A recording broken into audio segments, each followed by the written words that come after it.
കഷ്ടത മുഴുവനും ശാപമാണെന്ന് തന്നെയാണോ? കഷ്ടത ശാപത്തിന്റെ ലക്ഷണമായി മാത്രമേ ബൈബിളിൽ കൊടുത്തിട്ടുള്ളൂ, അനുഗ്രഹത്തിന്റെ ലക്ഷണമായി കൊടുത്തിട്ടില്ല. അനുഗ്രഹത്തിന്റെ ലക്ഷണത്തിൽ കഷ്ടതയില്ല. സ്ത്രീക്ക് പ്രസവവേദന ദൈവം കൊടുത്തതാ, പക്ഷെങ്കിൽ പ്രാർത്ഥിച്ച് അതിനകത്തുനിന്ന് വളരെ വിടുതലെടുത്തവരുണ്ട്. മാത്രമല്ല, ഒട്ടും വേദനയില്ലാതെ മക്കളെ പ്രസവിച്ച കേസ് കേരളത്തിലുണ്ടല്ലോ. വെളിയിലേക്ക് പോകണ്ട. ലിസി ഹോസ്പിറ്റലിൽ നിന്ന് നോ പെയിൻ ഡെലിവറി എന്ന് പറഞ്ഞ് വിതൗട്ട് പെയിൻ ഡെലിവറി ഉണ്ടായ കേസ് ലിസി ഹോസ്പിറ്റലിലെ ഹോസ്പിറ്റൽ സർട്ടിഫിക്കറ്റ് കൊടുത്തിട്ടുണ്ടല്ലോ. കേഴ്സ് ബ്രേക്കിങ്ങിന് വേണ്ടി പ്രാർത്ഥിച്ചവർക്ക് മാത്രമേ അനുഭവം ഉള്ളതായിട്ട് ഞാൻ കേട്ടിട്ടുള്ളൂ. വേറൊരു റിപ്പോർട്ട് ഉണ്ടെങ്കിൽ എനിക്ക് അറിഞ്ഞുകൂടാ. കേഴ്സ് ബ്രേക്കിങ്ങിന് വേണ്ടി പ്രാർത്ഥിച്ചവർക്ക് മാത്രമേ അനുഭവം ഉള്ളതായിട്ട് ഞാൻ കേട്ടിട്ടുള്ളൂ. വേറൊരു റിപ്പോർട്ട് ഉണ്ടെങ്കിൽ എനിക്ക് അറിഞ്ഞുകൂടാ.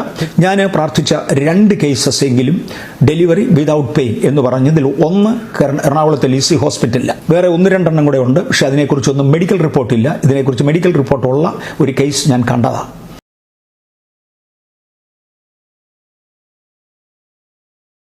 നമ്മുടെ രക്ഷിതാവും കർത്താവുമായ യേശുക്രിസ്തുവിന്റെ പരിശുദ്ധ നാമം വാഴ്ത്തപ്പെടുമാറാകട്ടെ. കൂടി വന്നിരിക്കുന്ന വാത്സല്യ സഹോദരങ്ങൾക്കെല്ലാം എൻ്റെ ക്രിസ്തീയ വന്ദനത്തെ ഞാൻ അറിയിക്കുകയാണ്. അതുപോലെ നമ്മുടെ നടുവിലായിരിക്കുന്ന കർത്തൃദാസന്മാരെ ഓർത്തും ദൈവത്തെ സ്തുതിക്കുന്നു. കഴിഞ്ഞ 1-2 ആഴ്ചകളായി നമ്മൾ സംസാരിച്ചു പോയ കാര്യങ്ങളുടെ തുടർച്ചയെന്നോണം 1-2 കാര്യങ്ങളാണ് ഇന്നും അവതരിപ്പിക്കാനുള്ളത്.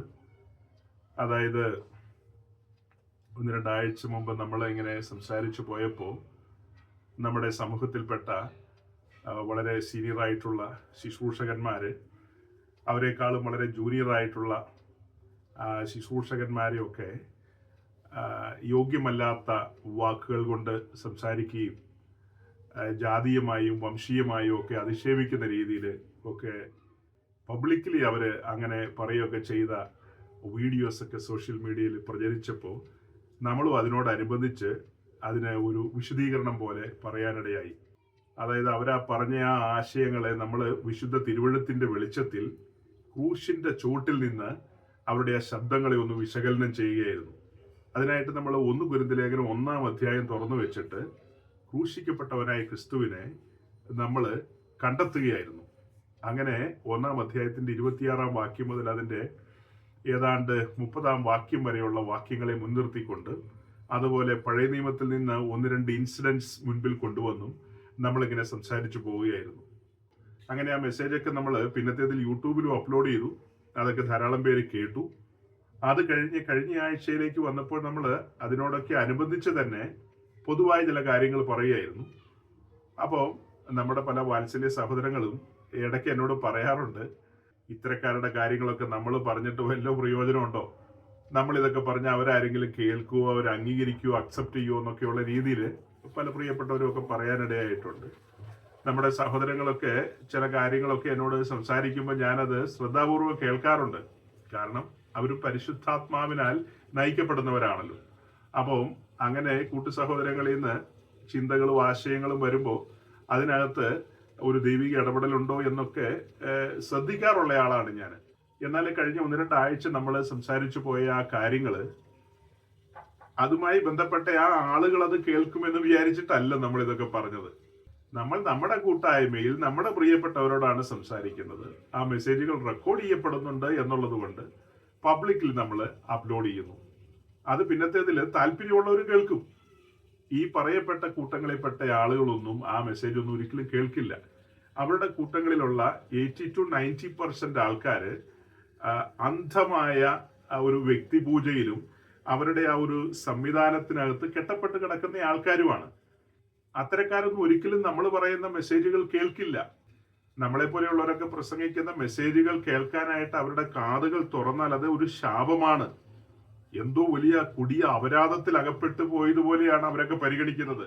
കാരണം അവരുമായി ബന്ധപ്പെട്ട സർക്കിളിലെ ആളുകളെല്ലാം പരിശുദ്ധാത്മാവിൽ നിറയപ്പെട്ട് ഉന്തുകയും തെള്ളുകയും ഒക്കെ ചെയ്യുന്നു. ആളുകൾ വീഴുന്നു, അവർ നിർബാധം അന്യഭാഷ പറയുന്നു. അങ്ങനെ അവിടെയെല്ലാം വലിയ വിഭ്രമങ്ങൾ ഉണ്ടാകുന്നു. അങ്ങനെ അത്തരത്തിലുള്ള ഒരു സർക്കിളിലാണ് അവർ പെട്ടിരിക്കുന്നത്. നമ്മൾ ആത്മാവിൽ ആരാധിക്കുന്നവരും അന്യഭാഷയിൽ ദൈവത്തെ സ്തുതിക്കുന്നവരും നമ്മൾ സത്യവചനം ഘോഷിക്കാറുണ്ട്. പക്ഷെ അതൊന്നും അവരെ സംബന്ധിച്ച് അവർ ഉൾക്കൊള്ളുന്ന കാര്യങ്ങളല്ല. കാരണം അവരെ പഠിപ്പിച്ചു വെച്ചിരിക്കുന്നത് അങ്ങനെയാണ്. വെളിയിലുള്ള ആരുടെയും ഒന്നും കേൾക്കാൻ പോകരുത്, അതൊക്കെ ദുരുപദേശങ്ങളാണ്, നമ്മൾ വഞ്ചിക്കപ്പെടും എന്നുള്ള നിലയിലാണ് അവരുടെ എല്ലാം വിശ്വാസികളെ അത് ധരിപ്പിച്ചു വെച്ചിരിക്കുന്നത്. അങ്ങനെ അവരെ ധരിപ്പിച്ചു വെച്ചിരിക്കുമ്പോൾ നമ്മളെ പോലെയുള്ളവർ പറയുന്ന അവരൊരിക്കലും കേൾക്കില്ലെന്ന് അറിയാം. പക്ഷേ ഞാൻ പറഞ്ഞു, ഒരു 10% ഒക്കെ അതിനകത്ത് പുതിയ വിശ്വാസികൾ കാണാം. അതുമായി ചുറ്റിപ്പറ്റിയൊക്കെ നിൽക്കുന്ന ആളുകൾ ചിലപ്പോൾ ഒരു സത്യാന്വേഷണം അവരുടെ ഉള്ളിൽ വരുമോ ഇല്ലയോ എന്നൊന്നും നമുക്ക് പറയാൻ കഴിയില്ലല്ലോ. അങ്ങനെ സംഭവിച്ചു കഴിഞ്ഞാൽ ആ മനുഷ്യർക്ക് അത് അനുഗ്രഹവും പ്രയോജനവുമാകുമല്ലോ. അത് തന്നെയല്ല, അതിനോടൊക്കെ ആഭിമുഖ്യം പുലർത്തുന്ന ഒത്തിരി ശുശ്രൂഷകർ നമ്മുടെ ചുറ്റുപാടുമുണ്ട്. നമ്മൾ പറയുന്ന ഈ മെയിൻ ലൈൻ പെന്തിക്കോസ്റ്റിലൊക്കെയുള്ള വലിയ പങ്ക് പാസ്റ്റേഴ്സും ഇങ്ങനെയുള്ള കാര്യങ്ങളോട് തൽപരരാണ്. അവരങ്ങനെ കാര്യങ്ങളെ ഒന്നും വളരെ സീരിയസ് ആയിട്ട് എടുക്കുകയോ അങ്ങനെ കുലങ്കഷമായി ചിന്തിച്ചിട്ടൊന്നുമല്ല. അവരെല്ലാം നോക്കുന്നത് ആളെണ്ണം എത്രയുണ്ടെന്നുള്ളതാണ്. ഒരു ഫെലോഷിപ്പിനോടുള്ള ബന്ധത്തിൽ അവിടെ ധാരാളം ആളുകളുണ്ടെങ്കിൽ അവിടെ യോഗ്യമായ പഠിപ്പിക്കലാണ്, അവിടെ എന്തോ വലിയ സംഭവമുണ്ട്, അവിടെ പരിശുദ്ധാത്മാവിന്റെ കവിഞ്ഞൊഴുക്കാണെന്ന് ധരിക്കുന്നവരാണ് മെജോറിറ്റി പാസ്റ്റേഴ്സും. നമുക്ക് അത്തരം പാസ്റ്റേഴ്സിനെയൊക്കെ ഓർത്ത് സഹതാപം അല്ലാതെ വേറെ ഒന്നുമില്ല. ഇപ്പൊ ഞാൻ ഇങ്ങനെയുള്ള കാര്യങ്ങളൊക്കെ സംസാരിക്കുമ്പോൾ ഞാൻ ഇതൊക്കെയായിട്ട് ചേർന്ന് നടന്നിട്ടുള്ള ആളാണ്. അതിന്റെ അപകടങ്ങൾ എനിക്കറിയാം. ഒരുപക്ഷെ നിങ്ങളിൽ പലർക്കും അത്ര സീരിയസ് ആയിട്ട് അറിയില്ല, കാരണം നിങ്ങൾ അങ്ങനെയുള്ള കൂട്ടങ്ങളിൽ ചേർന്ന് നടന്നിട്ടില്ല. അപ്പൊ അതിനോട് ചേർന്ന് നടക്കുന്ന ആ ആളുകളുടെ ഉള്ളില് വചനത്തിൻ്റെതായ യാതൊരു വെളിച്ചങ്ങളും ഇല്ല. അവരെല്ലാം ഈ അനുഗ്രഹത്തിന്റെയും ഈ ആയുസിൽ മാത്രം പ്രത്യാശയുള്ള കാര്യങ്ങളിൽ ഊന്നി സഞ്ചരിക്കുന്ന ആളുകളാണ്. അതുകൊണ്ടൊക്കെയാണ് നമ്മൾ ആ കാര്യങ്ങളെ അങ്ങനെ സംസാരിക്കാനിടയായത്. വിശേഷാൽ 2 ആഴ്ച മുമ്പ് നമ്മൾ സംസാരിച്ച ആ കാര്യത്തില് നമ്മളുടെ ഇടയിൽ ഈ മാർഗം കൂടി വന്നവരെന്നും പിന്നെ എന്താ പുതു ക്രിസ്ത്യാനി എന്നും തുലുക്കനെന്നും അങ്ങനെയൊക്കെയുള്ള പദങ്ങളൊക്കെ ഉപയോഗിച്ച് മറ്റുള്ളവരെ താഴ്ത്തിക്കെട്ടുകയും ഇകഴ്ത്തിയൊക്കെ ചെയ്യുന്ന ആ കാര്യങ്ങളൊക്കെ കേട്ടിട്ടും നമ്മളുടെ സമൂഹത്തിൽ നിന്ന് കാര്യമായ ഒരു എതിർപ്പോ അല്ലെങ്കിൽ കാര്യമായ നിലയിൽ ആ വിഷയത്തെക്കുറിച്ചുള്ള ഒരു സംസാരങ്ങളും സീനിയർ പാസ്റ്റർമാരുടെ ഇടയിൽ നിന്ന് ഞാൻ കേട്ടില്ല.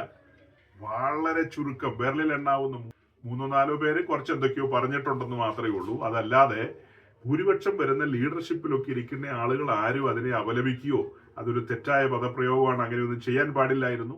മറ്റിതര സമൂഹങ്ങളിൽ നിന്നൊക്കെ ഈ പെന്തക്കോസ്ത് അനുഭവത്തിലേക്ക് വന്ന ആളുകളെയൊക്കെ നമ്മൾ വളരെയധികം റെസ്പെക്ട് ചെയ്യുന്നു. അവരെല്ലാം ക്രിസ്തുവിൽ കൂട്ടുസഹോദരങ്ങളാണ്, സഭയാം ശരീരത്തിന്റെ ഭാഗമാണ് എന്നൊക്കെ പറഞ്ഞ് ഇവരുടെ ആരുടെയും വായിൽ നിന്നൊരു വാക്കുകളും പുറത്തു വന്നില്ല. അപ്പൊ അതുകൊണ്ടൊക്കെയാണ് നമ്മൾ അന്നത് അങ്ങനെ സംസാരിച്ചത്.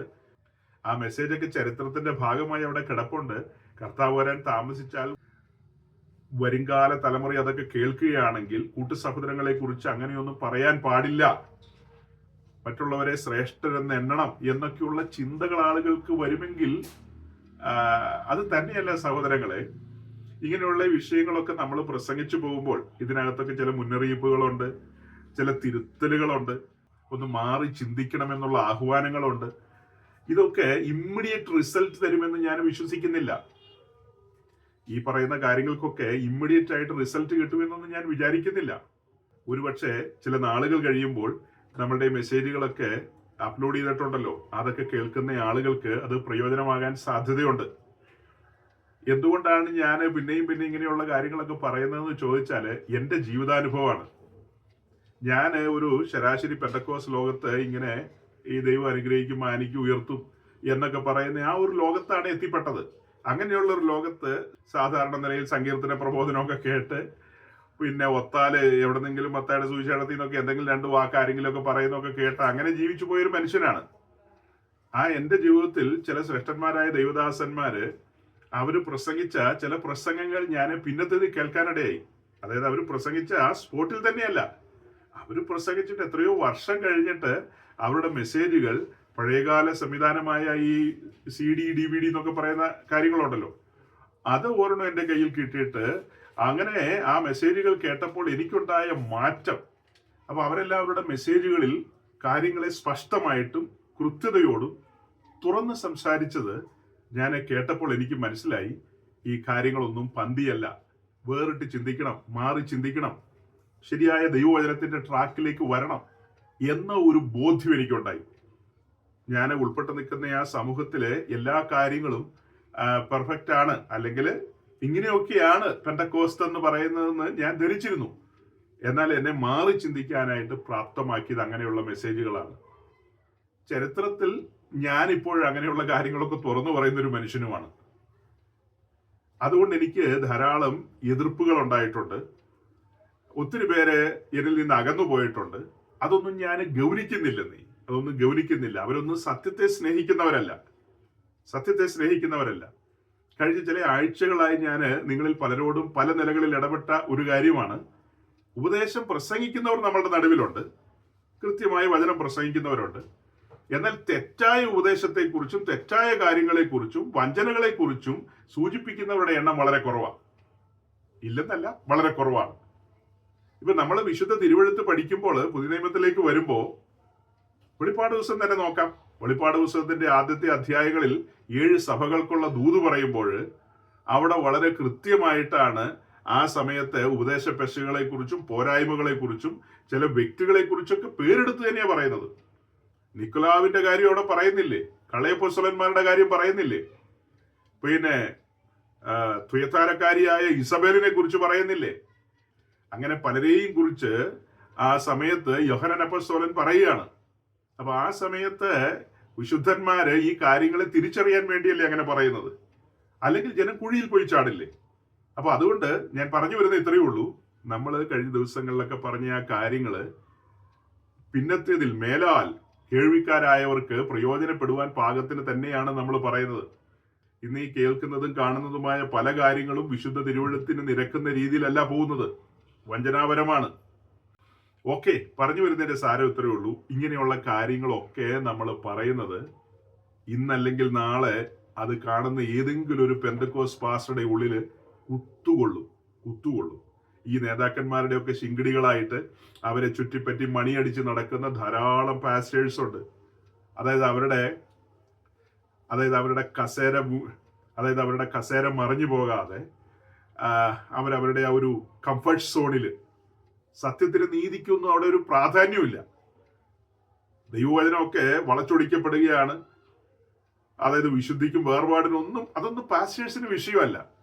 അവർക്ക് കഞ്ഞി പിടിച്ചു പോകണം, ജീവിച്ചു പോകണം എന്ന് മാത്രമേ ഉള്ളൂ. അല്ലാതെ ഒരു നീതിബോധം ഉള്ളവനാണെങ്കിൽ അതിനോടൊന്നും യോജിക്കില്ലെന്നേ. നിശ്ചയമായും ബഹളം ഉണ്ടാക്കാനൊന്നും പോണ്ട, നിശ്ചയമായും അതിനോട് എതിർക്കും.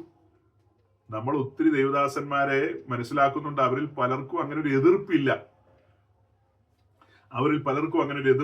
പിന്നെ അവര് ഉൾപ്പെട്ട് നിൽക്കുന്ന ആ ലോക്കൽ ചർച്ചുകളിലെ വിശ്വാസികളുടെ അവസ്ഥ എന്തായിരിക്കും? അവരതിനോടൊക്കെ സമരസപ്പെട്ടു പോവുകയാണ്. അപ്പൊ അവർക്കൊരു ബുദ്ധി ഉപദേശം എന്നുള്ള നിലയിലാണ് നമ്മൾ ഇങ്ങനെയുള്ള കാര്യങ്ങളൊക്കെ പറഞ്ഞു വെച്ചത്. അതുപോലെ തന്നെയാണ് ഞാൻ മേൽപ്പറഞ്ഞ കാര്യങ്ങളും ഒക്കെ ഇമ്മീഡിയറ്റ് അല്ലെങ്കിൽ പിന്നത്തേതിലെ ആളുകൾക്ക് അത് പ്രയോജനപ്പെടും എന്നുള്ളത് കൊണ്ടാണ്. അപ്പൊ കഴിഞ്ഞതിന്റെ മുൻപിലത്തെ ആഴ്ച നമ്മൾ സംസാരിച്ച ബാംഗ്ലൂരിലെ ആ ഒരു പ്രസിദ്ധനായ ശുശ്രൂഷകൻ, അദ്ദേഹമാണല്ലോ അങ്ങനത്തെ ചില വാക്കുകളൊക്കെ പറഞ്ഞത്. കഴിഞ്ഞ ആഴ്ചത്തെ മെസ്സേജിന്റെ ഒടുവിൽ ഞാൻ അതിന്റെ ഒരു ചെറിയ വിശദീകരണം തന്നിരുന്നു. കഴിഞ്ഞ ആഴ്ചത്തെ മെസ്സേജിന്റെ ഒടുവിൽ ഞാൻ അതിനെക്കുറിച്ചൊരു വിശദീകരണം തന്നിരുന്നു. അതായത് ആ മെസ്സേജിന് ശേഷം പലരും എന്നോട് ബന്ധപ്പെടുകയും അതുപോലെ ഞാൻ ചിലരെയൊക്കെ തമ്മിൽ കാണുകയൊക്കെ ചെയ്തതുമായി ബന്ധപ്പെട്ട ചില കാര്യങ്ങൾ കഴിഞ്ഞ ആഴ്ചത്തെ മെസ്സേജിനൊടുവിൽ പറഞ്ഞിരുന്നു. പക്ഷെ നമ്മളുടെ യൂട്യൂബ് മെസ്സേജിലേക്ക് പോയപ്പോൾ അതൊന്നും അതിനകത്ത് ഉണ്ടായിരുന്നില്ല. കാരണം അത് വളരെ ലെങ്തിയായി എന്നുള്ളത് കൊണ്ട് അതൊക്കെ അങ്ങ് കട്ട് ചെയ്ത് കളഞ്ഞതാണ്. അപ്പോൾ കഴിഞ്ഞ ആഴ്ചത്തെ ആ മെസ്സേജിന്റെ ഒടുവിൽ നമ്മൾ പറഞ്ഞ കാര്യം ഇത്രയേ ഉള്ളൂ.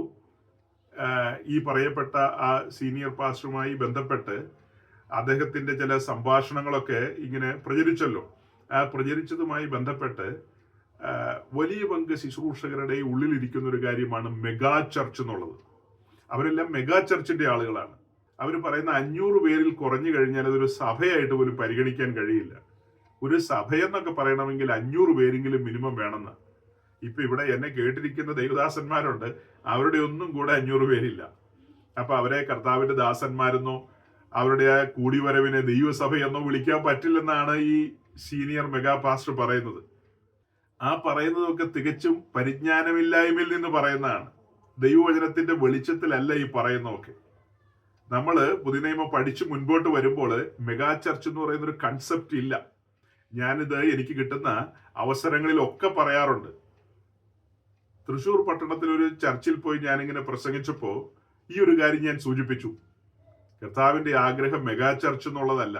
ഈ പട്ടണത്തിൽ മുഴുവനും ധാരാളം ദൈവസഭകൾ ഉണ്ടാകണം, ലോക്കൽ ചർച്ചസ് ഒത്തിരി ഉണ്ടാകണം. ഏതെങ്കിലും ഒരു ചർച്ചിൽ 1000, 10,000, 20,000 ലക്ഷങ്ങളോ ഒത്തുകൂടുക എന്നുള്ളതല്ല ദൈവം ആഗ്രഹിക്കുന്നത്. എല്ലാ സ്ട്രീറ്റിലും പ്രാദേശികമായ കൂട്ടങ്ങൾ ഉണ്ടാകണം. അവിടെ എല്ലാ ശുശ്രൂഷകന്മാർ എഴുന്നേൽക്കണം. അതാണ് ദൈവത്തിന്റെ പദ്ധതി. അതിന്റെ കാര്യകാരണം ഞാൻ വിശദീകരിച്ചു. വലിയ വിശദീകരണത്തിലേക്ക് പോയില്ല, ചെറിയ വിശദീകരണം. അതായത് ഈ 1000ങ്ങളും 10,000ങ്ങളും ഉണ്ടെന്നൊക്കെ പറയുന്ന ആ കൂട്ടായ്മയിലെ ശുശ്രൂഷകന് അവിടെയുള്ള ആളുകളെ കുറിച്ചും അവരുടെ സ്വഭാവത്തെക്കുറിച്ചും അവരുടെ അനുദിന ജീവിതത്തിലെ കാര്യങ്ങളെക്കുറിച്ചും വേണ്ടത്ര ഗ്രാഹ്യം ഉണ്ടാകില്ല. അവര് സൺഡേയിൽ ഒരുമിച്ചുകൂടി കുറെ ഇലക്ട്രോണിക് ഉപകരണങ്ങളുടെ ആ ഒരു താളമേള കൊഴുപ്പിൽ ആളുകളെ ഒരു വിഭ്രമ ലോകത്ത് കൊണ്ടുപോയി പിന്നെ പഴയ നിയമത്തിൽ നിന്ന് എന്തെങ്കിലുമൊക്കെ കുറച്ച് കാര്യങ്ങളൊക്കെ പറഞ്ഞ് പാലല്ല തലയാക്കൂന്നൊക്കെ പറഞ്ഞ് കുറച്ച് ശാപമൊക്കെ മുറിച്ച് അങ്ങനെയൊക്കെ ആളുകളെ ഇങ്ങനെ പറഞ്ഞു വിടുന്നു എന്നുള്ളത് അല്ലാതെ പുതിയ നിയമം പഠിപ്പിക്കുന്ന ആഴമേറിയ ഒരു ടീച്ചിങ്ങിലേക്ക് ഇവരൊന്നും വരുന്നില്ല. വരുന്നുണ്ടെന്ന് അവർ വരുത്തി തീർക്കാൻ ശ്രമിക്കുന്നുണ്ടെന്നേ ഉള്ളൂ. നമ്മൾ ഇവരുടെയൊക്കെ വിശ്വാസികളെ അടുത്ത് നിന്ന് കാണുന്നുണ്ടെന്നേ. ഞാൻ തന്നെ നിങ്ങളോട് പറഞ്ഞിട്ടുണ്ടല്ലോ, ഈ പറയപ്പെട്ട ആളുകളുടെ വിശ്വാസികളുമായി ഞാൻ പലപ്പോഴും ബന്ധപ്പെട്ടിട്ടുണ്ട്.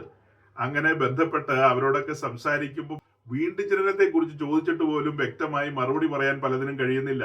10-15 വർഷമൊക്കെ ഇവരുടെ മെഗാ ചർച്ചിന് കീഴിൽ ഇരുന്നു എന്ന് പറയുന്ന ആളുകൾക്ക് വീണ്ടും ജനനത്തെ കുറിച്ച് 2 വാക്ക് പറയാൻ യോഹന്നാന്റെ സുവിശേഷം 3-ാം അധ്യായത്തിലെ ആ വാക്യങ്ങളുടെ വിശദീകരണം ചോദിച്ചിട്ട് ഒരു ഐഡിയ ഇല്ല. അതുപോലെ ഈ പറയപ്പെട്ട ഈ മെഗാ ചർച്ച് എന്ന അംബർലയുടെ അടിയിൽ വന്ന് 3-4 വർഷം ഇവിടെ നഴ്സിംഗ് ഒക്കെ പഠിച്ച പലരെയും അറിയാം. അവര് ഈ പഠിക്കുന്ന കാലത്ത് ഇവിടെ വന്നു, ഇവിടെ കൂടി, പിന്നെ അവര് പറഞ്ഞതുപോലെ സ്നാനപ്പെടുകയൊക്കെ ചെയ്തിട്ട് തിരിച്ച് നാട്ടിൽ പോയി അവര് കത്തോലിക്കയിലും ഓർത്തഡോക്സിലും അവരുടേതായ പഴയ സംവിധാനത്തിലൊക്കെ കല്യാണം കഴിച്ച് ആ വഴിക്കൊക്കെ അങ്ങ് പോയി. അപ്പൊ ഇത്രയും നാൾ കേട്ടത് എന്താ? അതാണ് ഈ പറയുന്നത് ഇതിലെ അപകടം. ഈ മെഗാ ചർച്ചിൽ ഈ പറയുന്ന കാര്യങ്ങളൊന്നും ആളുകൾ ശ്രദ്ധിക്കുന്നില്ല. വ്യക്തികളെ പിന്നെയും കണ്ട് അവരോട് സംസാരിച്ച് അവരെ പണിയുക എന്നുള്ള ആ ഒരു കൺസെപ്റ്റ് ഒന്നും ഇവർക്കില്ല. വ്യക്തികളെ പണിയുക, അതായത് നമ്മൾ പറയുമല്ലോ ഏത് മനുഷ്യനെയും ക്രിസ്തുവിൽ തികഞ്ഞവനാക്കുക എന്നുള്ളത്. ക്രിസ്തുവിന്റെ ആ സെയിം ഇമേജിലേക്ക് അവരെ കൊണ്ടുവരണം. അപ്പൊ ഒരു ശുശ്രൂഷകന്റെ കയ്യില് ഒരു വ്യക്തിയെ സ്വർഗം ഏൽപ്പിക്കുന്നത് അവരെ പണിതൊരുക്കാൻ വേണ്ടിയാണ്.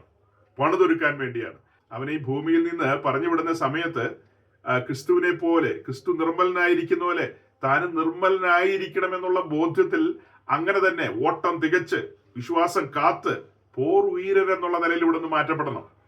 അപ്പൊ അതൊക്കെ ഞാൻ ആ തൃശ്ശൂരിലെ ചർച്ചയിൽ പറഞ്ഞെങ്കിലും അവിടുത്തെ ആ സീനിയർ പാസ്റ്ററിന് ഒന്നും മനസ്സിലായില്ല. പുള്ളിയുടെ ഈ ചെവികൂടെ കേട്ട് ആ ചെവികൂടെ കളഞ്ഞു പുള്ളി. ഞാനിതൊക്കെ പറഞ്ഞതാ. ഞാന് വലിയ മെഗാ ചർച്ചിലൊരു അസോസിയേറ്റ് പാസ്റ്ററായിട്ട് ഇരുന്നിട്ടുള്ള ആളാ. ആ പാസ്റ്റർക്ക് അങ്ങനത്തെ എക്സ്പീരിയൻസ് ഒന്നുമില്ല. ഇപ്പൊ നമ്മുടെ കൂടെയുള്ള ദൈവദാസന്മാർക്ക് അവർക്കും ഒന്നും അങ്ങനെ ഒരു എക്സ്പീരിയൻസ് ഉണ്ടാവില്ല. എനിക്ക് ആ എക്സ്പീരിയൻസ് ഉണ്ട്. ഞാൻ മെഗാ ചർച്ചിന്റെ റൂഫിന് കീഴിലൊക്കെ ഇരുന്നിട്ടുള്ള ആളാണ്.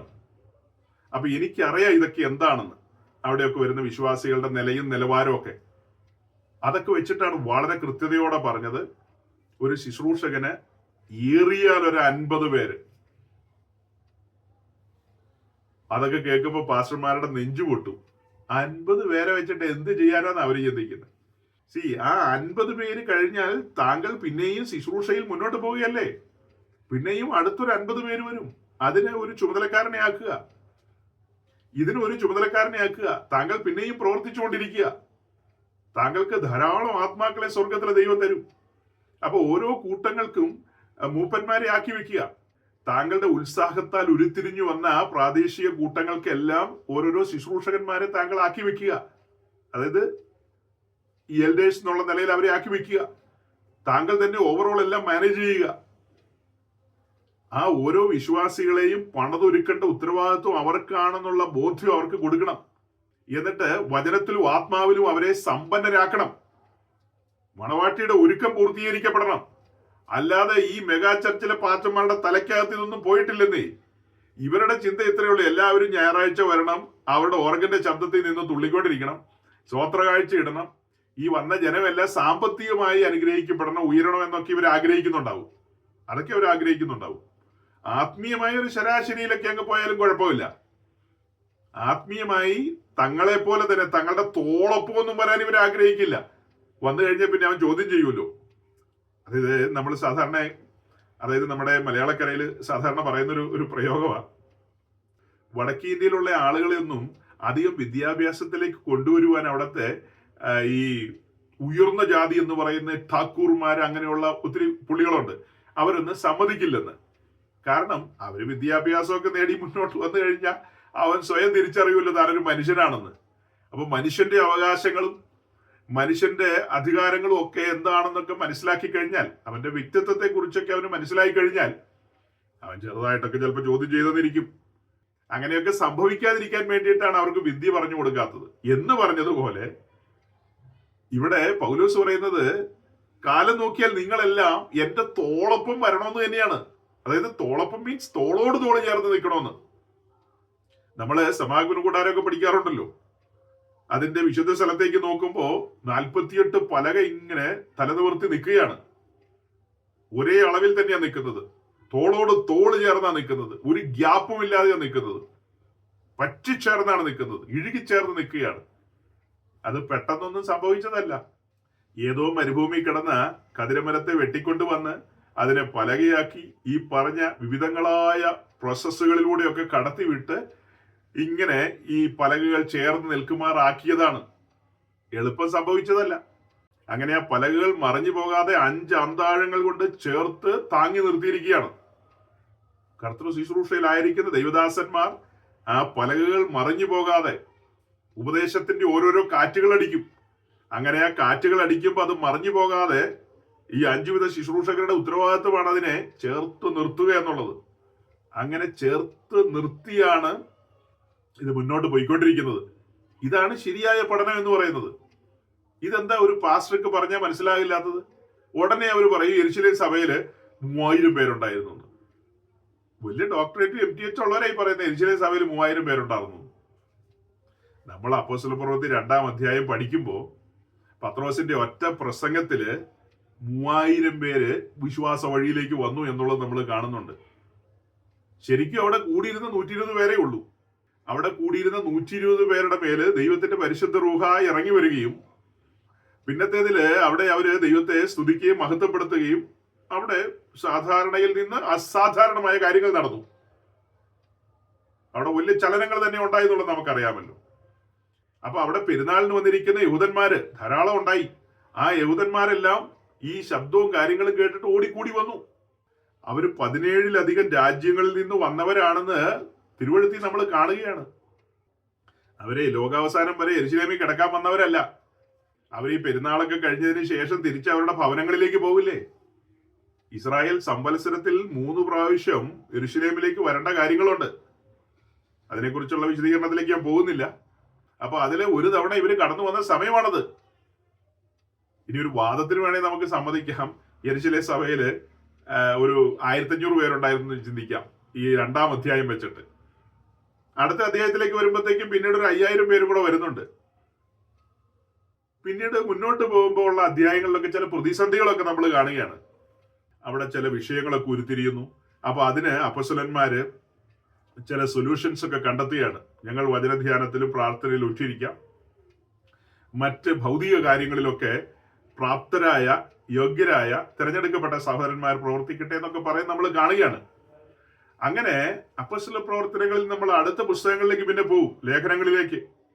പൗലോസിന്റെ മിഷൻ യാത്രകളും തുടർന്നുള്ള സമയങ്ങളില് ദൈവസഭ എങ്ങനെയാണ് ചലിച്ചതെന്നുള്ളത് നമുക്ക് ഈ ലേഖനങ്ങളിലൂടെ കാണാൻ കഴിയും. ആ സമയത്ത് യെരുശലേമിലും മെഗാസഭയുണ്ടോ?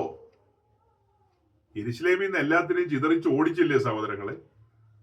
അപ്പൊ ദൈവത്തിന്റെ പദ്ധതിയായിരുന്നു ഇവര് 5-6 ഓർഗനും വെച്ച് യെരുശലേമിൽ ഇരുന്ന് പാട്ടുപാടി ഇരിക്കേണ്ടത് എങ്കിൽ ഇവരെ അങ്ങനെ ചിതറിക്കാനായിട്ട് സ്വർഗത്തിലെ ദൈവം സമ്മതിക്കുവോ? ഒരിക്കലും സമ്മതിക്കില്ല. ദൈവത്തിന്റെ പദ്ധതി അല്ല അത്. ദൈവത്തിന്റെ പദ്ധതി എന്ന് പറയുന്നത് ചുറ്റുപാടുമുള്ള സകല ദേശങ്ങളിൽ ഇവർ ചിതറിപ്പോയി സുവിശേഷം അവിടെയൊക്കെ എത്തിക്കണം. സകല മനുഷ്യരെയും ശിഷ്യരാക്കണമെന്ന് മുന്നമേ പറഞ്ഞു വെച്ചിരിക്കുക. അതൊക്കെ മറന്നുപോയിട്ട് ഈ ഗോപുരം പണിയുന്ന കാര്യം നമ്മൾ ഉൽപ്പത്തി പുസ്തകത്തിൽ കാണുന്നില്ലേ? നമ്മൾ ചിതറിപ്പോണ്ട, നമുക്ക് എല്ലാം കൂടെ ഗോപുരം പണിത് അതിനകത്ത് ഒത്തുകൂടിയേക്കാന്ന് പറഞ്ഞപ്പോ നിമ്രോദിന്റെ കാലത്തെ അവരെ ചിതറിച്ച് കളഞ്ഞ് നമ്മൾ വായിക്കുന്നില്ലേ? അത് കഴിഞ്ഞിട്ടൊരു ചിതറല്ല ഈ കാണുന്നത്. ഇത് നിമ്രോദുമായി ബന്ധപ്പെട്ടൊന്നും അല്ലേ പോലും ദൈവീക പദ്ധതിക്ക് വിരുദ്ധമായി കാര്യങ്ങളെ വന്നു കഴിഞ്ഞാൽ ദൈവം ചിതറിക്കും. പറഞ്ഞു വന്നതിന്റെ സാരം എന്താ? മെഗാ ചർച്ച് എന്ന് പറയുന്ന കൺസെപ്റ്റ് ദൈവത്തിന്റെ ആലോചനയല്ല. ദൈവത്തിന്റെ ആലോചന എന്ന് പറയുന്നത് മുക്കിലും മൂലയിലും ദൈവസഭ ഉരുത്തിരിഞ്ഞു വരണം. കൂട്ടങ്ങൾ, പ്രാദേശിക കൂട്ടങ്ങൾ ഉരുത്തിരിഞ്ഞു വരണം. അവിടങ്ങളിലൊക്കെ വചനനിശ്ചയവും ആത്മനിറവും സാക്ഷ്യമുള്ള മൂപ്പന്മാർ എഴുന്നേറ്റ് വരണം. അങ്ങനെ ധാരാളം ശുശ്രൂഷകർ രംഗത്തേക്ക് വരേണ്ടതുണ്ട്. അല്ലാതെ ഒരു പാസ്റ്ററും അയാളുടെ കീഴിൽ 10,000 പേരും അയാള് സൈക്കിളിൽ വന്നിട്ട് ഇമ്പാല കാറിൽ പിന്നെ ചൗക്കോട്ടയിലേക്ക് പോകുന്ന അതൊന്നും അല്ലെന്ന് ബൈബിളിന്റെ കൺസെപ്റ്റ്. നമ്മൾ വിശുദ്ധ തിരുവെഴുത്ത് പഠിക്കുമ്പോൾ ധന്യനായ പൗലോസിലേക്ക് ശുശ്രൂഷയ്ക്ക് വരുന്ന കാണുന്നുണ്ട്. അദ്ദേഹത്തിന്റെ ഒടുവിലത്തെ സമയം ഈ പറഞ്ഞ ഇമ്പാല കാറിൽ പോയി അവസാനിക്കുമൊന്നും അല്ലായിരുന്നു. അനേക സഭകൾ സ്ഥാപിച്ച മനുഷ്യൻ താൻ സ്ഥാപിച്ചതാണ് എഫേസോസിലെ സഭ അഥവാ ആ ഒരു ഫെലോഷിപ്പ്. പിന്നത്തേതിൽ തന്റെ നിജപുത്രനായ തിമോത്തിയോസ് അവിടെ ശുശ്രൂഷയിലേക്ക് അഥവാ ഉത്തരവാദിത്തത്തിലേക്ക് വരികയാണ്. പൗലോസ് അവിടെ കെട്ടിപ്പിടിച്ച് കിടന്നൊന്നുമില്ല. ഞാനും എൻ്റെ സൂസമ്മയും പിന്നെ എൻ്റെ പിള്ളേരും, ഞാൻ ചത്തു കഴിയുമ്പോൾ എൻ്റെ പിള്ളേർ അതിന്റെ ബാക്കി കൈകാര്യം ചെയ്തോളും. കാരണം കോടിക്കണക്കിന് രൂപയാണ് വരുമാനം വരുന്നത്. ചിന്നമ്മയോ സൂസമ്മയോ മറിയാമ്മയോ ഞാനും ഈ പറഞ്ഞ എൻ്റെ ഭാര്യ എൻ്റെ മക്കളും കൂടി ഒരു പ്രൈവറ്റ് ലിമിറ്റഡ് കമ്പനി ആയിട്ട് നടത്തുന്നതല്ല ദൈവസഭ. ദൈവസഭ എന്ന് പറഞ്ഞാൽ അതിന്റെ ഉടമസ്ഥൻ യേശു ക്രിസ്തുവാണ്. അതിനെ ചലിപ്പിക്കുന്ന പരിശുദ്ധാത്മാവാണ്. അതിനകത്ത് ആര് ശുശ്രൂഷിക്കണോ ശുശ്രൂഷിക്കണ്ട എന്നൊക്കെ തീരുമാനിക്കുന്നത് ദൈവത്തിന്റെ പരിശുദ്ധാത്മാവാണ്. ഇന്ന് ആര് പ്രസംഗിക്കണം, ഇവിടേക്ക് ആരെ അയക്കണം? ഇന്ന് പരിശുദ്ധാത്മാവിന് അങ്ങനെയുള്ള സ്വാതന്ത്ര്യം ഈ മെഗാ ചർച്ചകളിലുണ്ടോ? അവരുടെ കോക്കസിൽപ്പെട്ട ആളുകളെയല്ലേ അവർ വിളിച്ച് പ്രസംഗിപ്പിക്കുന്നത്. ഞാനിവിടെ ഈ മെഗാ ചർച്ച് എന്ന് പറയുമ്പോൾ നിങ്ങൾ തെറ്റിദ്ധരിക്കരുത്. ഒരു തെറ്റിദ്ധാരണയുടെ സാധ്യത ഉള്ളതുപോലെ എനിക്ക് തോന്നുന്നു. ന്യൂ ജനറേഷൻ പെന്തിക്കോസിന്റെ കാര്യമല്ല കേട്ടോ പറഞ്ഞേ. ഉപദേശത്തിൽ അല്പം അയവും കുഴഞ്ഞും ഒക്കെ കിടക്കുന്ന പെന്തക്കോസ്ത് കൂട്ടായ്മകളുണ്ട് മെഗാ ചർച്ചുകളായിട്ട്. ഞങ്ങളുടെ ഈ ബാംഗ്ലൂരിലൊക്കെ അങ്ങനത്തെ ഒത്തിരി ഉണ്ട്. അതായത് സ്നാനപ്പെടുത്താൻ വെള്ളം കിട്ടിയില്ലേ ബക്കറ്റിൽ വെള്ളം കോരി തലയുടെ ഒഴിച്ച് അവർ സ്നാനപ്പെടുത്തി കളയും. നോക്കുമ്പോ വെള്ളവും കുളവും ഒന്നും കാണുന്നില്ല, എന്നാ ശരി. അപ്പൊ അതിൽ ചില ന്യായീകരണങ്ങളൊക്കെ കാണും കേട്ടോ. ന്യായീകരണങ്ങളൊക്കെ ഉണ്ട്. കൊറോണയൊക്കെ ആകുമ്പോൾ നമുക്ക് പുഴയിൽ പോയി വെള്ളത്തിൽ ഇറങ്ങാൻ പറ്റുമോ എന്നൊക്കെയുള്ള ചോദ്യങ്ങൾ വരാം. അപ്പൊ അതുകൊണ്ട് ഞങ്ങൾ ബക്കറ്റിൽ വെള്ളം കോരി ഒഴിക്കുക എന്നൊക്കെ പറയും. അതൊക്കെ കാണിക്കുന്നത് എന്താ? ഞങ്ങൾ വളരെ ലിബറലാണ്. ഞങ്ങൾ ഉപദേശത്തിൽ അയവുള്ളവരാണ്. ഞങ്ങൾ ഇങ്ങനെ തുടരുത് പിടിക്കരുത് ഇരിക്കരുത് കിടക്കരുതെന്നൊന്നും പറയുന്ന ആൾക്കാരേ അല്ല. ഞങ്ങൾ അധിക ഭാരമൊന്നും ആരുടെയും മുതുകിൽ വെക്കുന്നവരുമല്ല.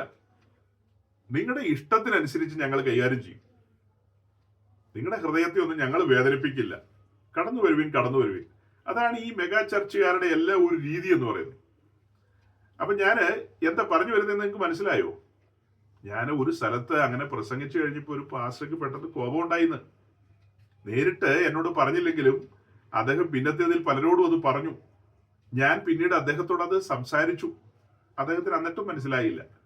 ഞാൻ ഉദ്ദേശിച്ചത് ഇതാണ്. ചില വർഷങ്ങൾക്ക് മുമ്പാണ്.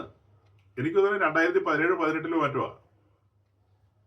ഇന്നിപ്പോ 2026 ഈ 2026 സ്പഷ്ടമായിട്ടല്ലേ ഞാൻ സംസാരിക്കുന്നത്. 2026 ആയപ്പോഴത്തേക്ക് എന്റെ ചിന്തയൊന്നും മാറിയില്ല. 2026 ഞാൻ പ്രസംഗിക്കുകയും പഠിപ്പിക്കുകയും ചെയ്യുന്നത് ഏത് മനുഷ്യനെയും ക്രിസ്തുവിൽ തികഞ്ഞവനാക്കണമെന്നാണ്. ഏത് മനുഷ്യനെയും ക്രിസ്തുവിൽ തികഞ്ഞവനാക്കണം. യോഗ്യ മണവാട്ടി വിശുദ്ധാലങ്കാരത്തോടുകൂടി സർവാഭരണ വിഭൂഷിതയായി കുഞ്ഞാടിന്റെ കാന്ത ഒരുക്കപ്പെട്ട് കാഹളം ധ്വനിക്കുമ്പോൾ ആത്മാവ് കാന്തയെ കാന്തന്റെ മുമ്പിൽ പ്രദർശിപ്പിക്കണം, പ്രസന്റ് ചെയ്യണം. ഈ 5 വിധ ശുശ്രൂഷകരെ ആ ഒരു കാര്യത്തിന് ആക്കി വെച്ചിരിക്കുന്നത്. അപ്പൊ വ്യക്തികളെ പണിയണം. അതിനോടനുബന്ധിച്ചൊക്കെ നമ്മൾ നേരത്തെ ചില വീഡിയോസ് ഒക്കെ ഡെമോൺസ്ട്രേറ്റ് ചെയ്തിട്ടുണ്ട്.